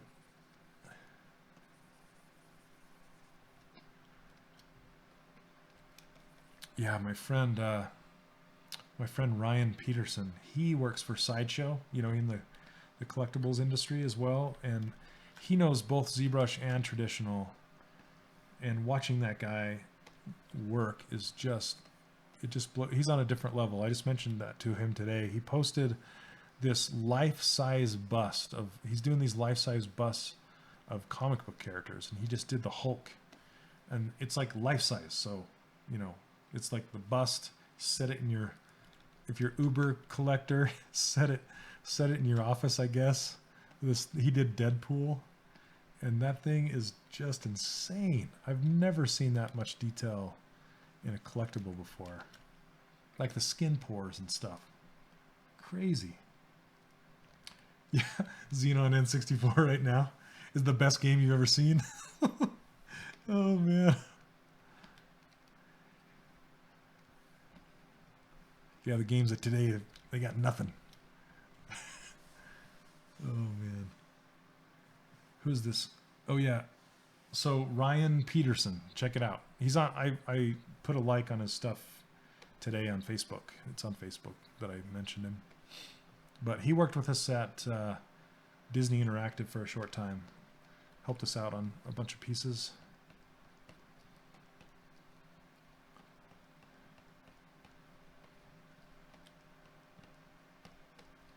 Then after that, I did a game called Rogue Spear. Rogue Spear. It was a port of a game from the PC to the PS2 or PS1? PS1? Oh, Guardians of the Galaxy. How was it? I've heard mixed reviews, but they say they go way deep into the 80s. High CPU. No. Okay, I better stop for a minute. I'm glad XSplit tells me that I'm zooming in too far.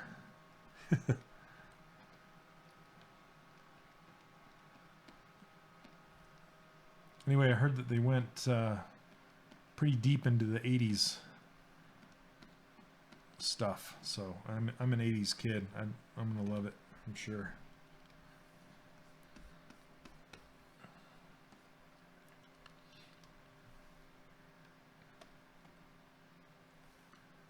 Let's see.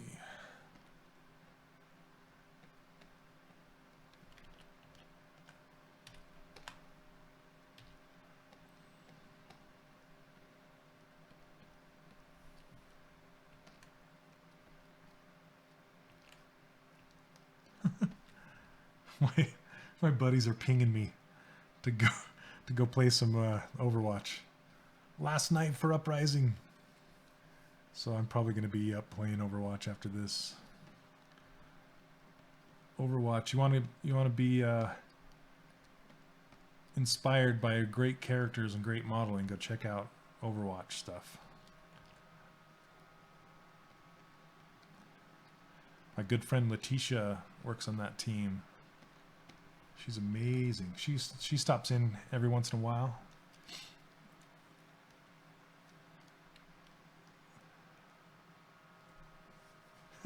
Great, I can't wait to see it. Probably going to see it tomorrow.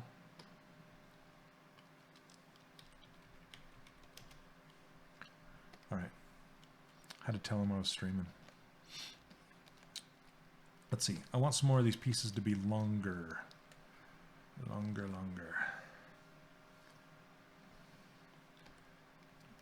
Oh yeah, their art dump was so good.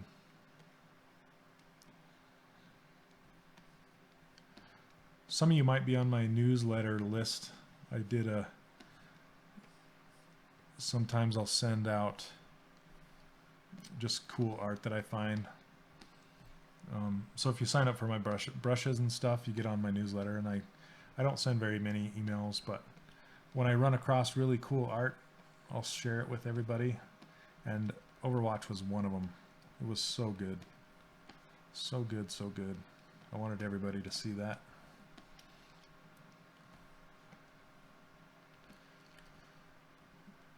Yeah, I'm liking this on this side. See how it goes, kind of like dips in.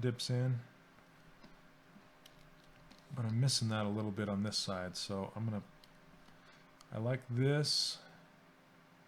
Then I want to peek it out maybe right in here somewhere.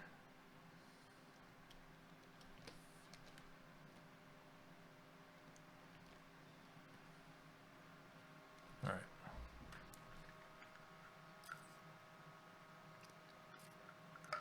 right. No, not Guardians. Overwatch art dump. It was on ArtStation. They put it on ArtStation. Yeah, that Deadpool bust is insane. You should see it in person. It is so good. Okay, how did you mask all but one piece of the hair without making them hidden? If you make your transpose tool active, it's and you have everything in their own poly group, like so. See, I'm keeping everything separate. I'm not merging them together. I'm not dynameshing. Even though it looks like it's dynameshed together, it's not. That's the secret. It's so when you have them all in groups like this, all you do is hold down Control and tap on one of them, and it will isolate mask that one piece.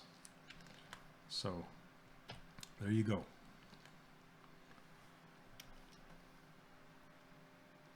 I use it all the time. Awesome stuff. So basically what I'm going to do is I'm going to make this cut right here go farther down the length of the hair. Whoa.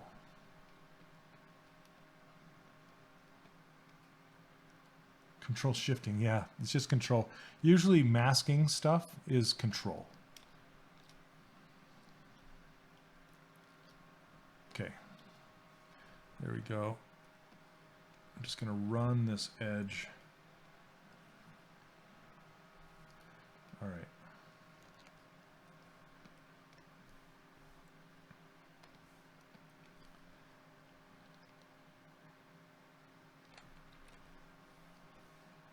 I need to mask this off because it's trying to pull on its neighbors.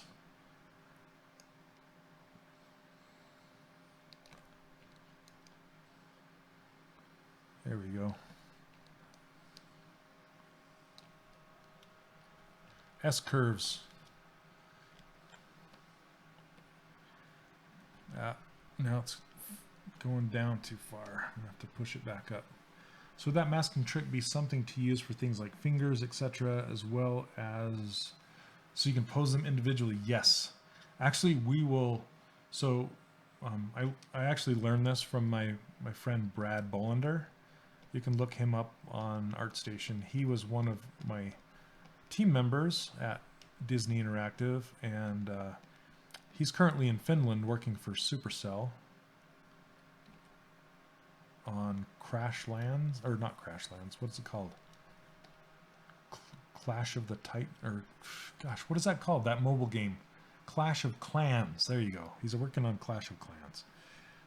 But he showed me, and he would actually segment each piece of a finger into its own polygroup, because then you can use that masking technique to then pose the fingers.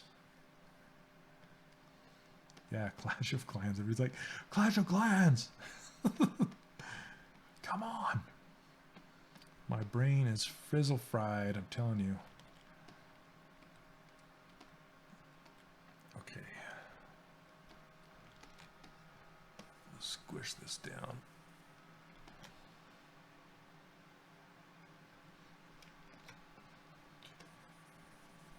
I told my friends I'm streaming, and they're like, yeah, making excuses. Making excuses.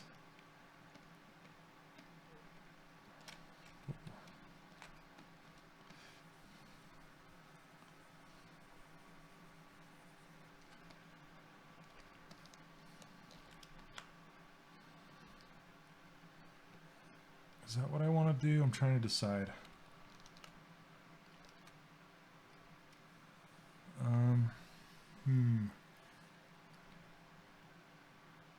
Yeah, that's also the secret, Raven, is you really, really want to keep everything separate for as long as possible, because the longer you keep it separate, the longer you can edit it.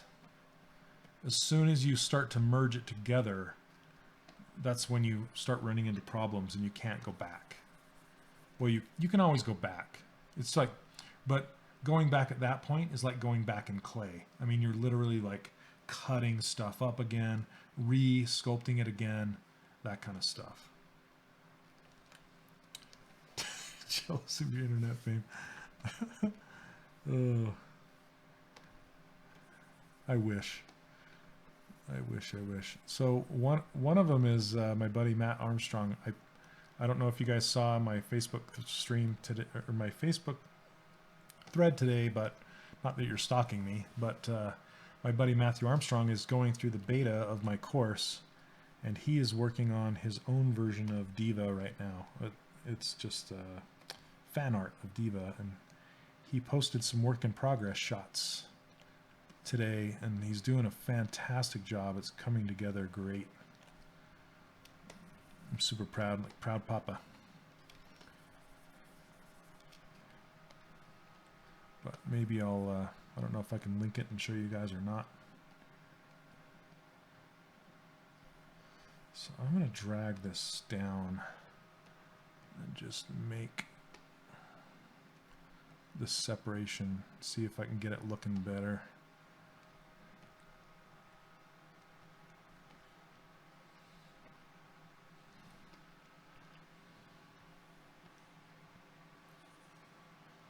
Sometimes it's hard to add the chaos and get it looking good. It's like a puzzle. You're trying to put this piece in here, and then it changes the piece over there, and it changes the piece over there. You know, how do you get it all looking good without it looking parallel?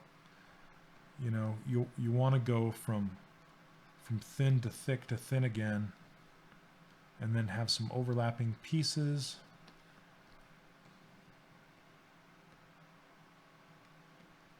It's just it's kind of a back and forth tug of war.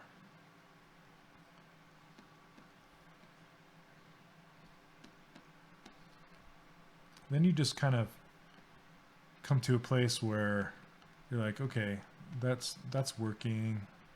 This isn't working. I still want to, like this strand right here, I'm not happy with, so I'll end up tweaking it, messing with it, pushing it down or something. I don't know what.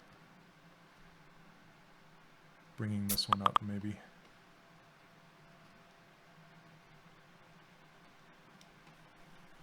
My CPU keeps pinging on me.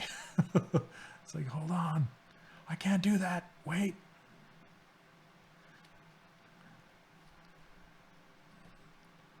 And the more you move it, the more it becomes warped and wobbly. So then you have to go straighten it back out.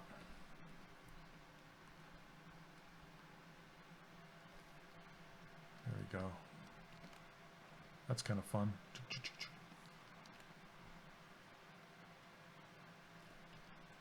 See, this is the kind of stuff I really like, is how it swoops up like this and goes back down into nothing. It just catches the light really nice. And I want to be doing that all over the place, you know. Maybe right here.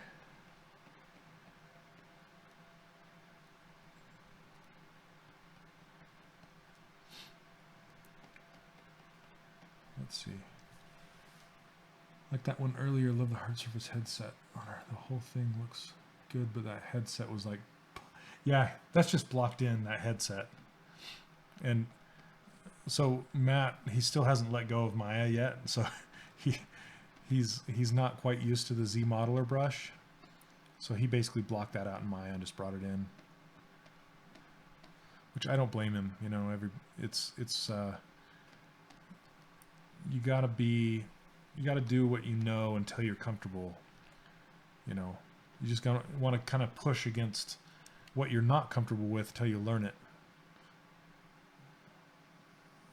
There we go. Let's see. Oh, you found it.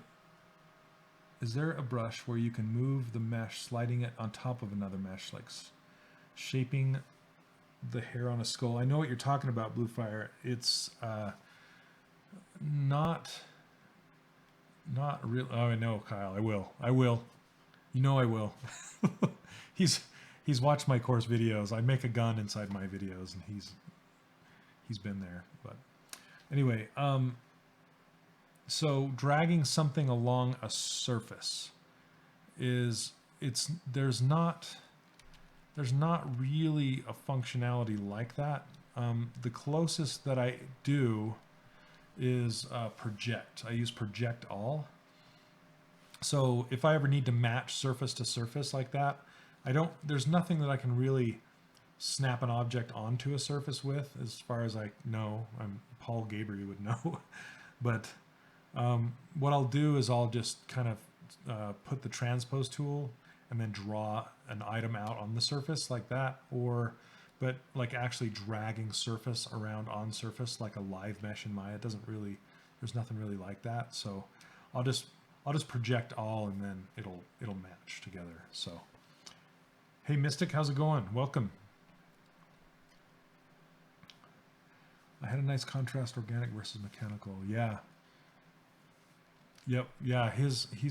So Matt is a professional illustrator. So he kind of has an advantage as far as the art side of things, but he doesn't know ZBrush at all. So that's just him learning ZBrush from my course, which is awesome. Makes me happy.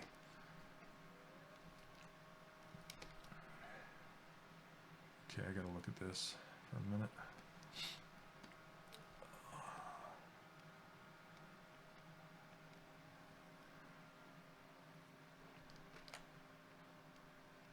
I'm gonna put one more filler in there.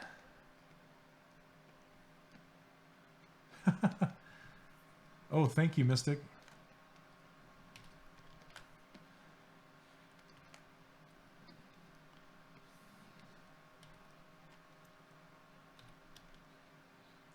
Oh, is there something hidden? No.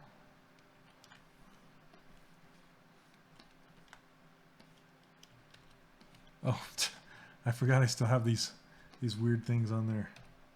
All right, let's auto group these guys. Smooth them down. Sometimes you never know what you're going to reveal when you hide things and show things. So, oh, thanks. Glad you like it. It's starting to come together. It takes a while. Okay. Now we can duplicate. There we go. That's what I wanted. Okay. Just wanted to fill that in one more level.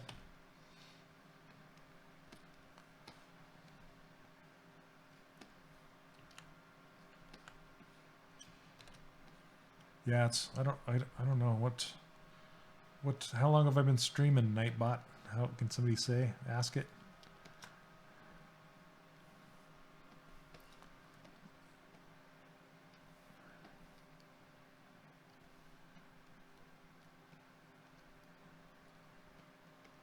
All right. That's looking cool now. Let's see. When sculpting, everything looks terrible until it looks awesome. Magic point in every project. Yep, absolutely. 2 hours, 21 minutes. Yep, we got about, what, 30 something minutes left. You holding out, Kyle? Our fantastic moderator, Kyle. Majestic. Okay, what happened to my... Oh. There we go.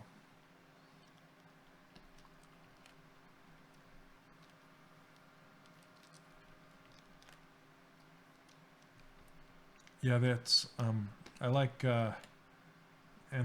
Anthony's Customs. I like the...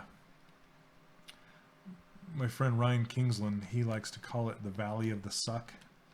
Like every model has to cross through the Valley of the Suck. It's kind of like what's that movie, Shawshank Redemption, where he goes through all the crap and comes out clean on the other side. It's like you have, every model. I don't know, it doesn't matter how long you've been doing this, how professional you are. It doesn't matter. It's always going to look bad until it doesn't. And it's just a matter of being consistent and not let it get the best of you.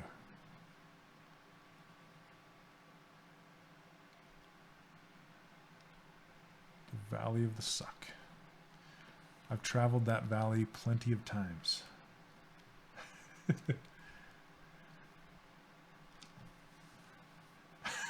Not long enough. Yep. Keep going. Like Umbridge. A picture of Umbridge comes up. Keep riding, Potter.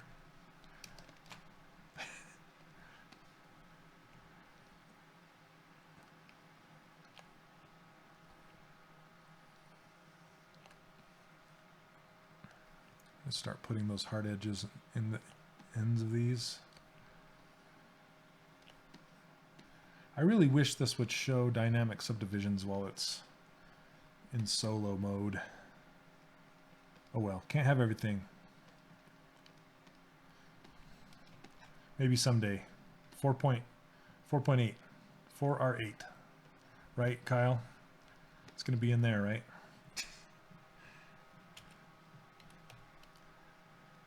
Oh. Snake Hook has RGB turned on.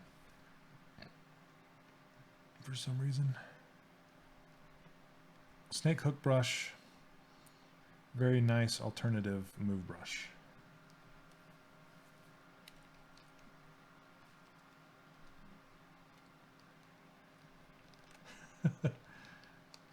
Nice, Raven. I want to see it. I want to be there to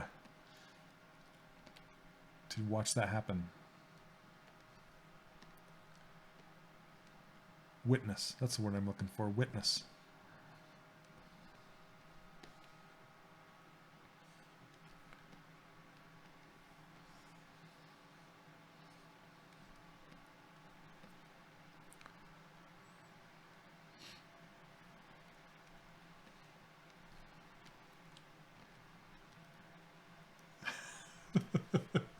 Yeah. Yes, that's... Umbridge was very, very well written as far as that goes. I'm actually reading that to my son right now, so that's why it came to mind. So good. Such a good antagonist.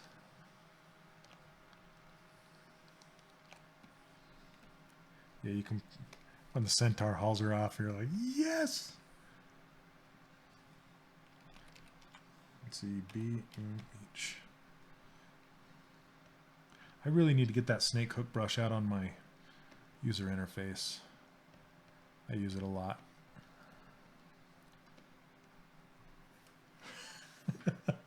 Yeah, she's worse than Voldemort, right?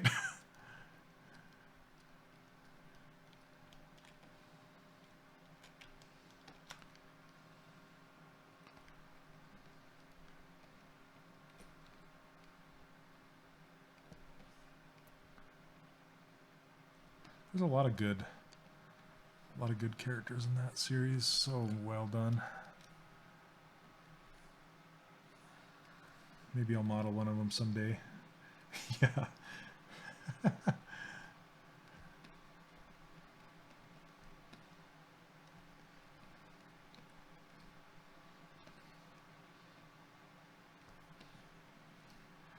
I try, Kyle. I try. All right.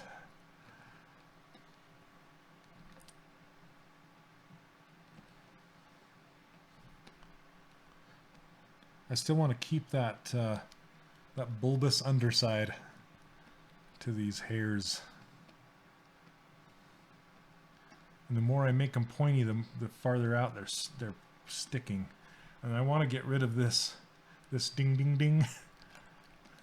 It's looking too, and that's why I keep rotating it from side to side. You want to look at it from every angle to make sure you're not getting tangents or repetitive shapes or anything like that. So one of these three has to go, has to get changed somehow. So there we go.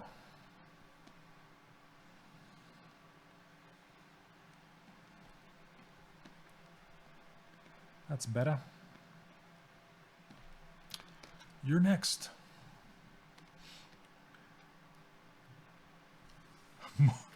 Voldemort. Yeah. They picked a great actress to play her in the films too. I like to try to do her voice.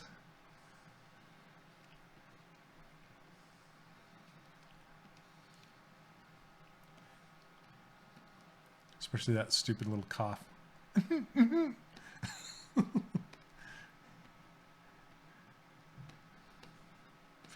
the secret to doing Hagrid's voice is you're always going up. Hello, Harry. You know, he's like, Harry? If you do that, it sounds like Hagrid.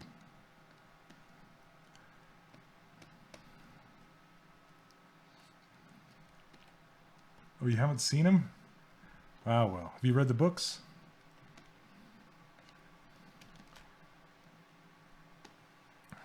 Books are better. But film is a good, quick version of the books. They do a good job.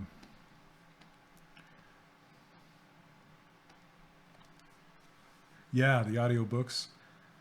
They're really, really good. I listened to them all when I worked at a place called Incognito when I was working on Warhawk, Kyle. I would listen to all the books. And with Jim Dale, I believe, is the guy who reads it. And a little trivia for you. If you guys don't know who Jim Dale is, do you remember the movie Pete's Dragon? That old Disney movie? He is the guy in the top hat that sells dragon parts, or that wants to. Every little piece. Yeah, that guy. That's Jim Dale. He's the guy who reads it. It's like, why? So crazy.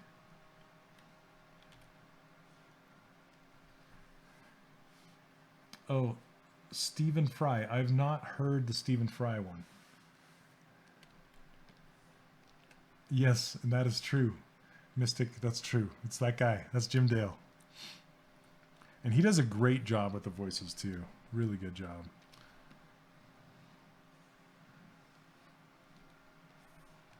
I almost think that's where they modeled some of the film voices after is his voice, but I could be mistaken.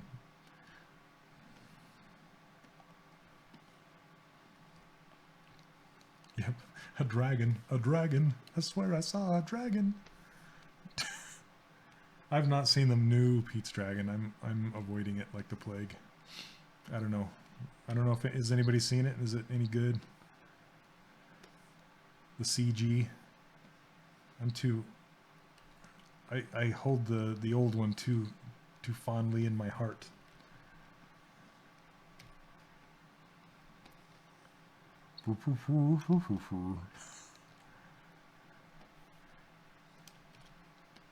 Is it good? Is it really good? Are they all the same songs? Do they say the same songs?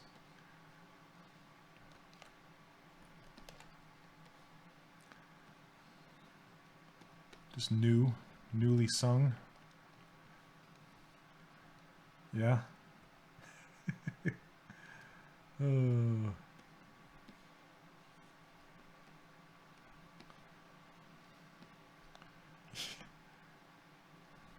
Pete's Dragon. I always remember the parade at Disneyland, the electronic parade, the light parade. They always had an electronic version of Pete and his, well, not Pete. It was a little kid Pete on the dragon. The dragon was all made of lights. It was cool.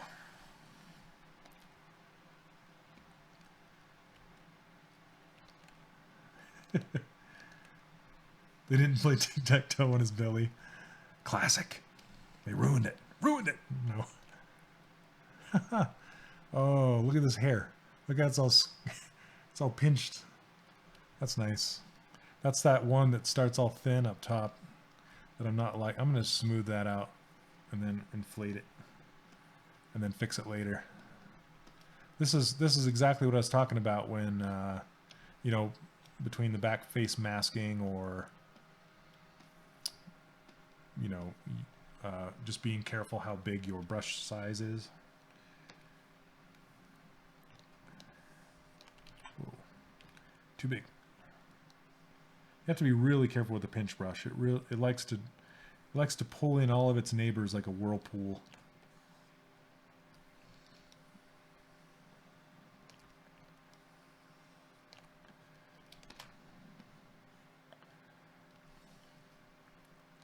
I got those Pete's Dragon songs in my head. Every little piece.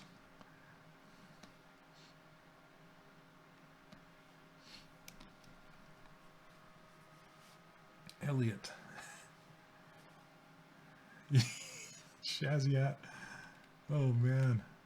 Yep. Good tunes. That's how you know it's good, because it sticks in your brain. Doesn't let go. All right. Look at this. What is this? What kind of worm-shaped hair thing is that? Let's fix it. Fix it, fix it.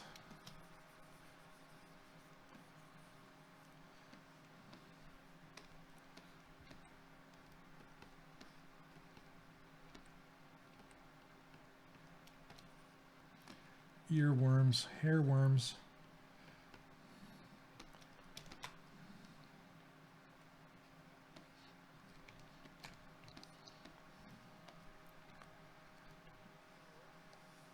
I'm glad you guys can't see, but on the bottom of my screen, I can see all my icons, like my thing raised up in front of ZBrush.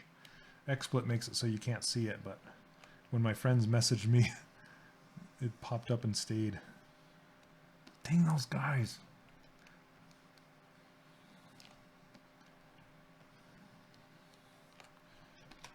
There we go. Pointier.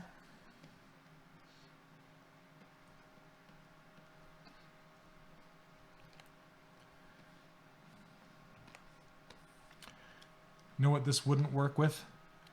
Mass manufacturing. This would not work. This hair bit back here. Because it would not pull out of a mold. Right, Raven? It would not pull out of a mold. Because you can't have undercuts. You have to be able to unlock it and pull it out. And this is, these are all undercuts. You'd have to kind of pull it off like, and that just doesn't work very well. So they'd all have to be all these different pieces. I bet you could. So would you cut them up? Would you cut off all the little ends But you use silicone molds, right? And they're a lot more forgiving.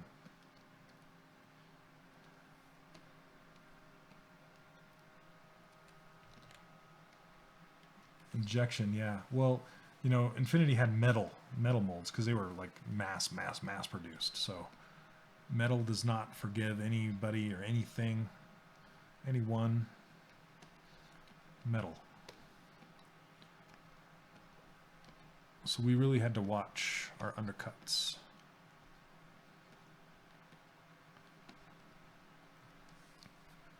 Five molds, yeah.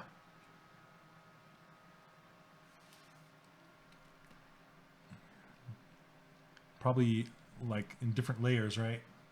Like each row would be a different layer. And you'd put it all together. Oh, really? Just for the bangs? Yikes. Okay. I think I'm going to make some of these longer. Let's do move elastic. I'm just going to make this whole thing longer.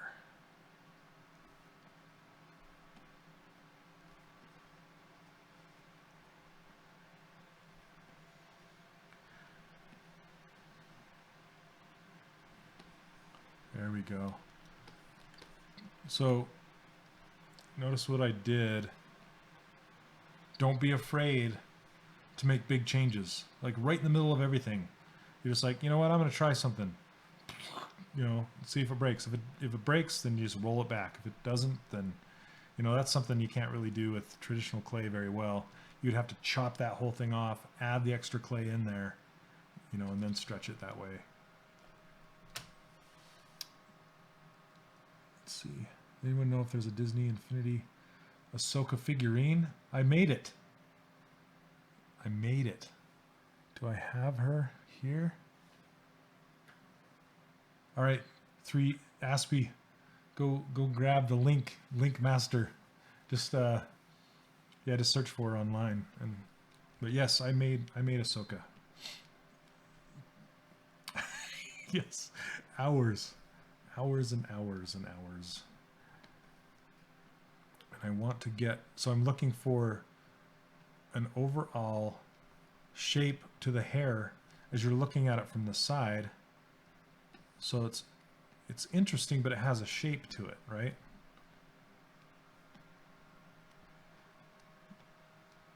So I'm adjusting all of these things.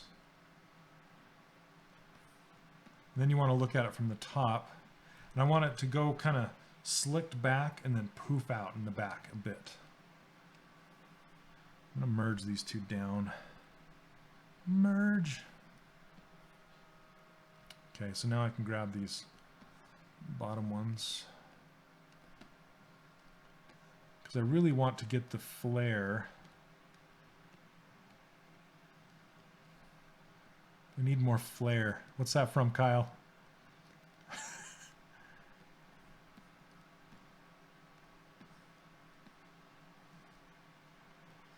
Ahsoka was great. She was fun. She had some really cool like jewels on her forehead and those head tentacle things coming off. You tweeted me a picture of Ahsoka. Kyle got it. You got it. More flare. Okay.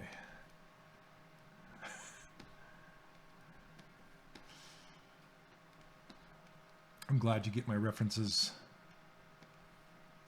Okay. Oh man, my back is getting tied up. Ugh.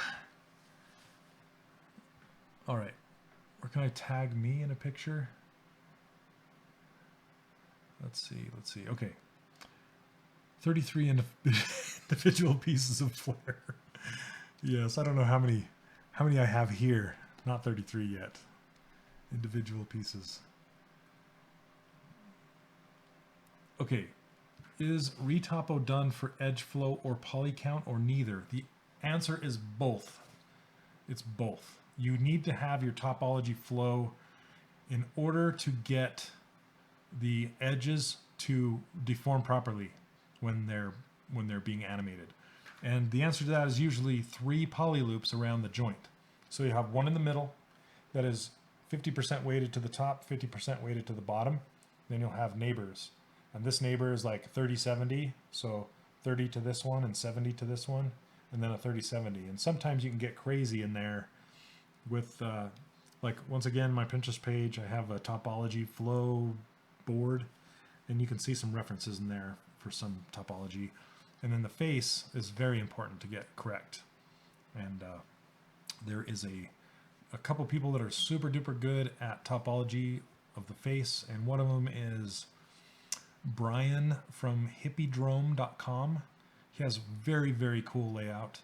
And Sergi, I want to say Sergi Baller from Disney Feature. He is incredible. Sergi, I can't remember his last name. I'm destroying it.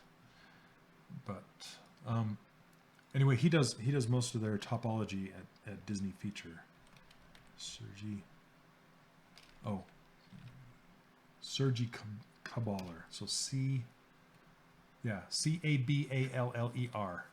However you pronounce that. That's his. He does fantastic stuff. You like Ahsoka? Thank you very much. So you'll notice, oh, you can't see it in that picture. But we got into the weeds with these characters, and her lightsabers they're both greenish yellow, but one of them is a little darker than the other one, and we did that with her. That's how detailed we got with these characters. We nerded out on them. We made them right. Because we knew there'd be fans like you that would notice.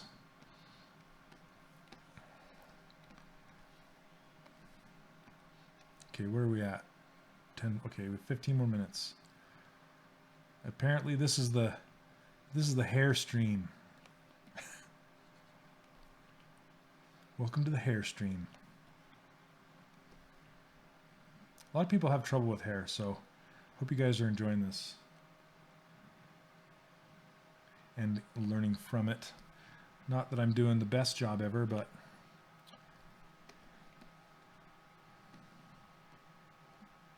hopefully it's helping out.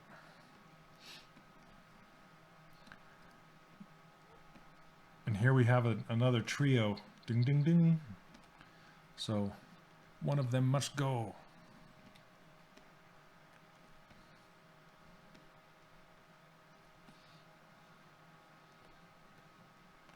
I'm going to make this one lower and this one higher. Let's try that.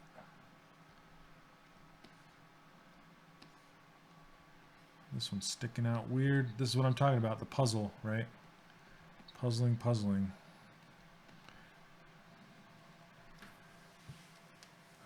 Okay.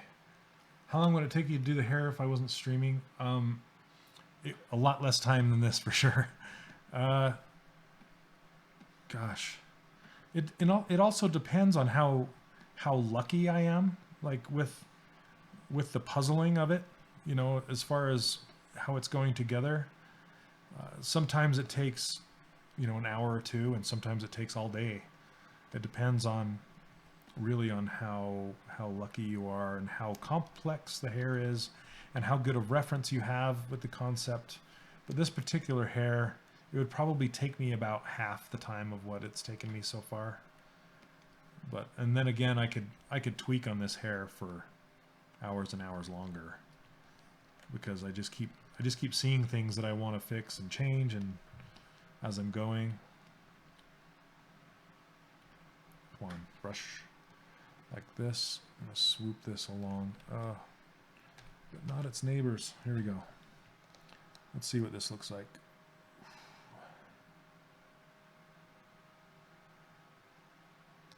There we go. So sometimes I'll do a very hard edge, and then I'll come back and smooth it out.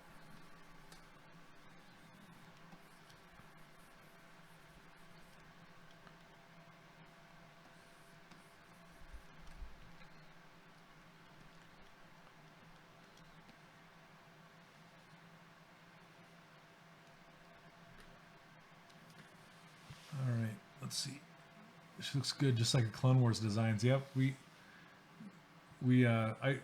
so the interesting fact about that Clone Wars, we had a guy named Darren Marshall. He was the main sculptor, and he's a traditional sculptor.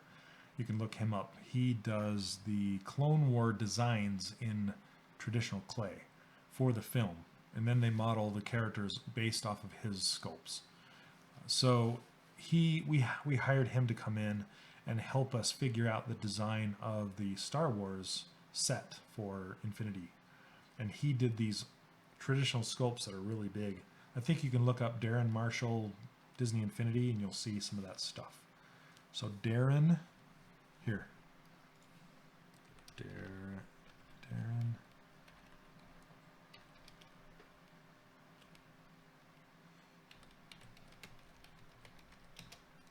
Let's see if I can find one. Images. Okay, yep. There's Chewbacca. All right. Let me post it. Yep, darrenmarshall.com. That's a whole ton of stuff. Oh, deleted link. I guess it won't let me. Link master. Yep. Well, the link bot killed my link. I guess I can't post direct Google images in here. That's okay. Just do a search for Darren Marshall, or go to that website. There's all. And check out the is it like 5 ninjas or 7 ninjas? And I'm a moderator, right? It's like, no, you're posting junk on here. We know it.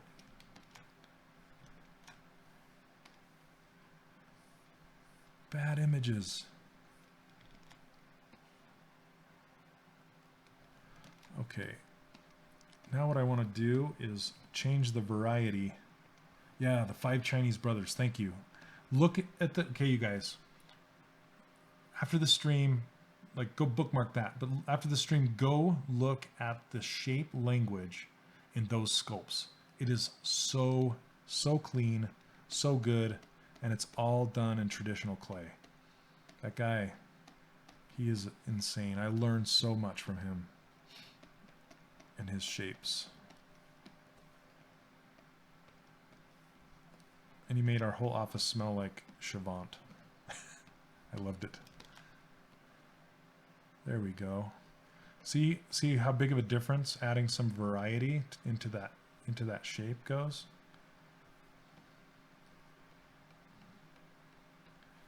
And I really love how this one starts narrow and gets big. I'm going to make that one be thicker at the bottom too. And I'm just using little tiny taps when I use move. Just tap, tap, tap. There we go. Kind of pushed it too far onto this side. Let's get this out of the way. There we go. Let's freeze this up. Got all the link cheat codes. I want them. See the link master. Also, when you're doing from thin to thick, keep flow in mind. Like, I'm looking at this strand, right? And it's pretty evenly distributed all the way down. But I want to make it thicker at the bottom. So I could thicken it on this side, but it's going to break that flow. So instead, I'm going to start up here and then work it out so that flow remains as it goes down. And then it breaks the other ones, but that's okay. So then we can just start to push them out of the way.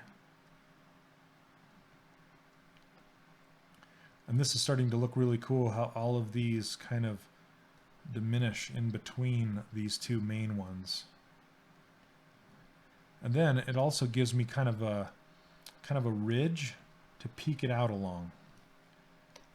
See that natural ridge being created by the light here? Then I can just come back and accentuate that. I gotta mask it off.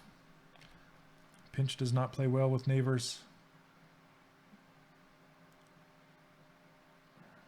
And then just kind of taper it off so it ends. So it's hard up here, then just taper it off.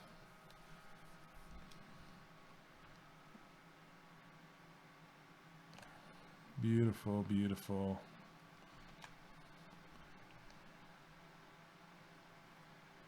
Skipping around. Smooth it back down. Let's see.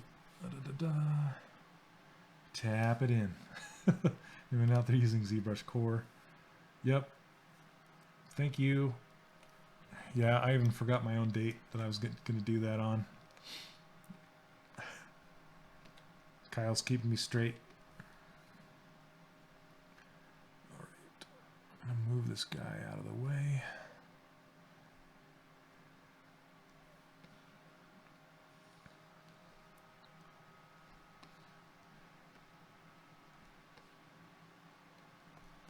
Okay, I'm going to widen this. Widen this guy right here. See how mess, it's really fun to see these when you hide them, or when you isolate them, I should say.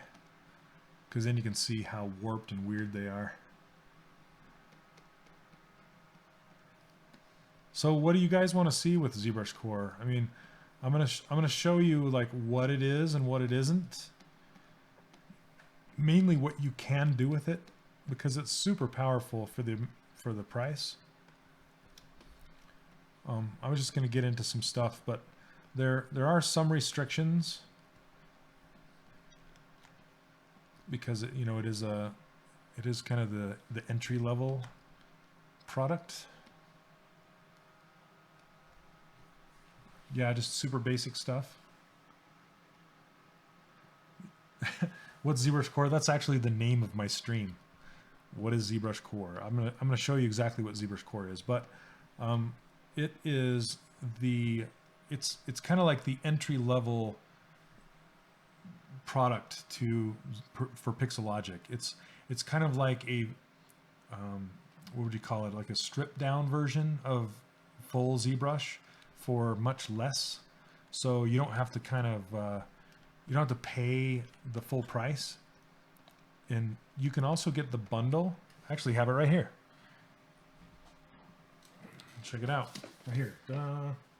This is it. So this bundle is like $200 because it comes with a Wacom tablet and ZBrush Core at the same time. And, my kids have been playing with it today. I love to see them messing around with this stuff. They're always like, "Dad, look what I made." Super cool.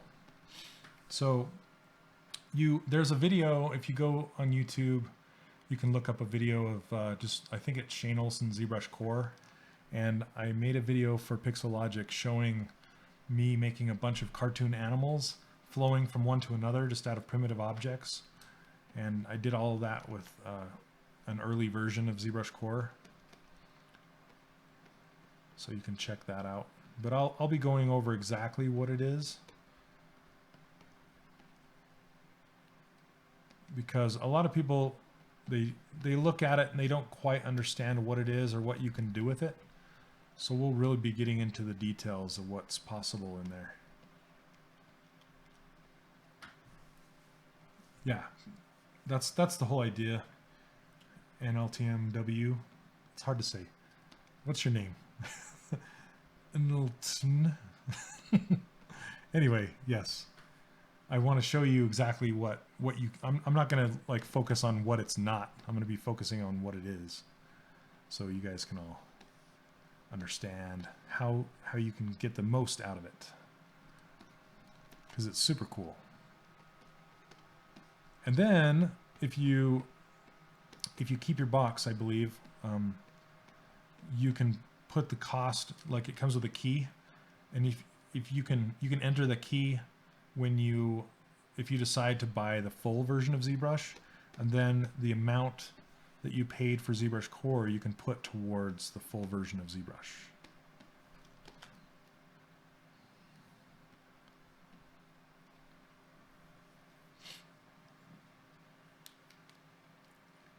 You're able to do Sculptress right out of the gate. Yes, but then you bought Core and was almost overwhelmed. Yes, used it once and haven't opened it again in a couple of months. It's funny you say that because a lot of people are like that. They're just like, oh man, what is this? I don't even know where to start. So I'll tell you where to start. What you can do and how to draw. And it comes with, see, I have my own primitive brush right here. This is one that I made, but ZBrush Core has their own primitive brushes built right in. So you can just start dropping in primitive shapes right away.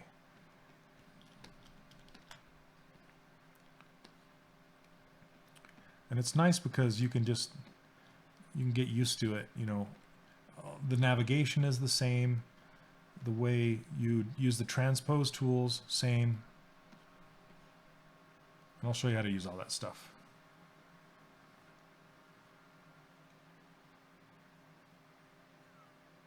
So, let's see. Maybe Kyle can pipe in on this stuff. So, well, you can get ZBrush Core not in the bundle. Correct me if I'm wrong, Kyle, but I think it's $100 or 100 and something, and the bundle is 200. And whatever you paid, you can put that price towards the full version of ZBrush, and it's not really a discount. I don't know if I'd call it a discount. It's more like, you know, kind of like when you go to car shops. You know, you're taking your car into a car shop, and they're like, it's going to cost you $80 to look at this car, but you can put that $80 towards the repair when you repair it. It's like that.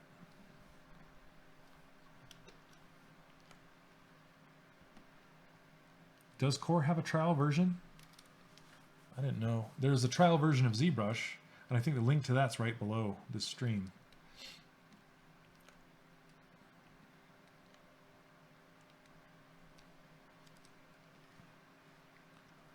Okay. And I think the coolest thing about ZBrush Core is its ability to push directly to a 3D printer. Like if you have a 3D printer, like the Form 2 or one of the extrusion printers, you can push right to it. Okay, there you go. No trial for ZBrush Core. And honestly, you don't, at that price, you don't really need a trial, you know? You just pick it up. But you can try the trial of full ZBrush. I mean, you can use that as your trial. It does a lot more than Core, but if you want to try it just to kind of see how it works and feels, you can do that, and then get ZBrush Core. And Sculptress is more of its own. It's kind of its own beast. It's not. I mean, the navigation is sort of similar, but the meshes inside Sculptress, they triangulate, meaning everything is a triangle inside of Sculptress. So the way it behaves and the way it sculpts is a little different than the way ZBrush works. But it's a really nice early entry level, something that you can just get in and see if digital sculpting is interesting at all to you or not. And I do have a video on Sculptress that's been up for quite a while that some of you said you've seen. I did a long time ago, and kids really love that Sculptress video. It makes them want to get in and try it right away, which I love. I'll go and do demos at schools once in a while, like high schools and elementary schools, and I'll usually show them that Sculptress video that I made. If you look up Shane Olson Sculptress on YouTube, you'll find it. I'm super cheesy in that video. But it's fun. It was fun. 4 or 8 yet? Yeah.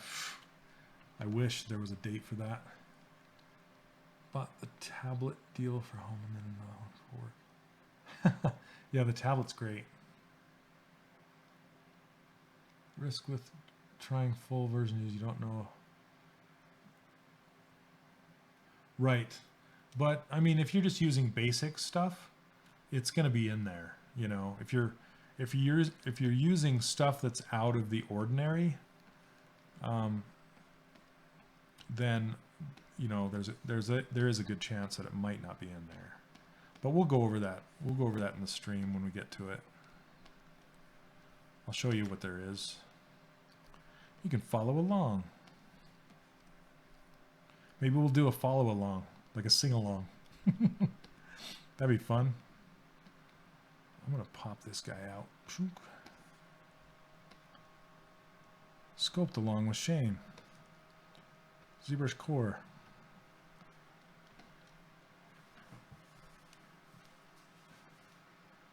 Let's see. I've actually pushed a whole lot of ZBrush Core sales at my work.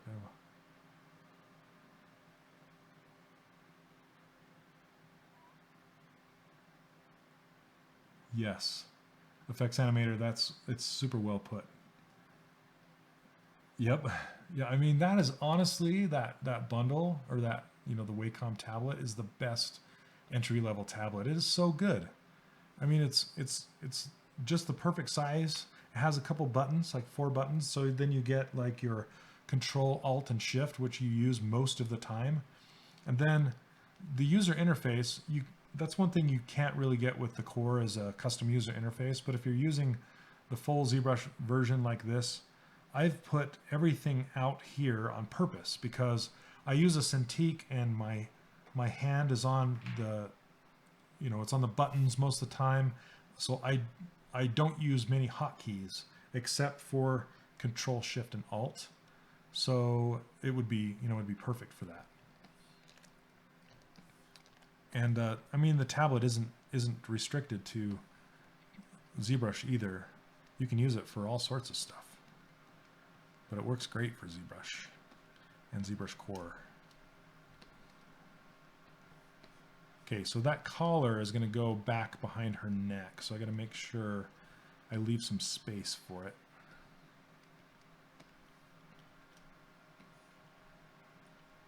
Let's see.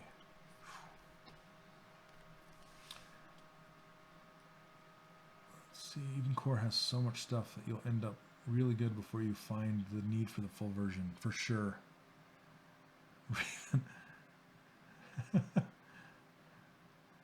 There's still a file compatibility gap between Core and the full version until R8 comes out. Oh, I'm not sure about that. I don't know. Kyle, do you know about that? Is there a compatibility version with the files? I don't know if you can go one way or the other, or I'm not sure. Yeah, group sculpt. Everybody draw this line. No date yet. Okay. Oh, it's 11:05. All right. Looks like we need to wrap this up. I'm going to use my Wacom going all the way back to Paint Shop Pro 8. Yeah, okay, so, yeah, Aspie. Cintiq 24 HD was my absolute favorite Cintiq. I have the 27 now, but I'm going to be honest, I'm not a fan of this thing right here. I'm not. And the reason why is because it's not connected to anything. I can't, because with ZBrush, you need to push multiple buttons at once, so it needs to be stuck to something. I might figure out a way to, like, hook it to the surface or something. There's a magnet, but it still lets it slip. But I would really love to hook this somehow to it permanently. But anyway, yeah, I'm glad you guys all stopped by and watched me make the hair. I'm okay with it so far. It doesn't look too bad. I like how it kind of sticks out in the back, and I do want to add some volume to the front so it's coming out more in the back as you can see it from the front. So yeah, duct tape. Oh, I want to do something that's not going to harm harm it, you know? I don't know. We'll see. We'll see. Something. I'll figure something out. Maybe I'll, you know, that sticky stuff you can hang posters on the wall with that's like gum? That'll probably ruin it too, won't it? I don't know. We'll figure something out. But right now I have a drawer, not a drawer. I have a keyboard tray that slides in and out of my desk. So that's what I use for my Cintiq. But I really like to put it in my lap, and I like to put my keyboard away. So that way my back doesn't get strained so much. It works out really good. So hot glue, nah, that'd be great. Or maybe some tar, put some tar on there, stick it on. That'd be good. Or like 2-part glue. Oh man. Well, I'm glad you guys enjoyed. Fantastic time, guys. I'm glad you guys started to chat. I was getting worried there at the beginning. It's just like tumbleweeds. So yes, thank you very much. I need to put some volume. Okay. Yeah, anyway, a squirrel moment. I think I'm gonna actually make the hair come out this way, so I have some more volume. But anyway, we'll see. She's looking a little too sleeked back on the sides, but we'll continue next week, and maybe we'll get into some more armor and some hard surface stuff. That would be fun. But thank you everybody so much. Thank you Pixelogic for hosting me. Thank you Kyle for being an awesome moderator. Thanks Aspie for being the Link Master Flash. And thanks everyone for stopping by. It's been a great time. And if you haven't yet, check out 3dcharacterworkshop.com and grab my brushes, my interface, and my ruler, and get onto my newsletter, and I will tell you when my course is coming out if you're interested in that. So thank you very much, and we'll see you next time. Take care.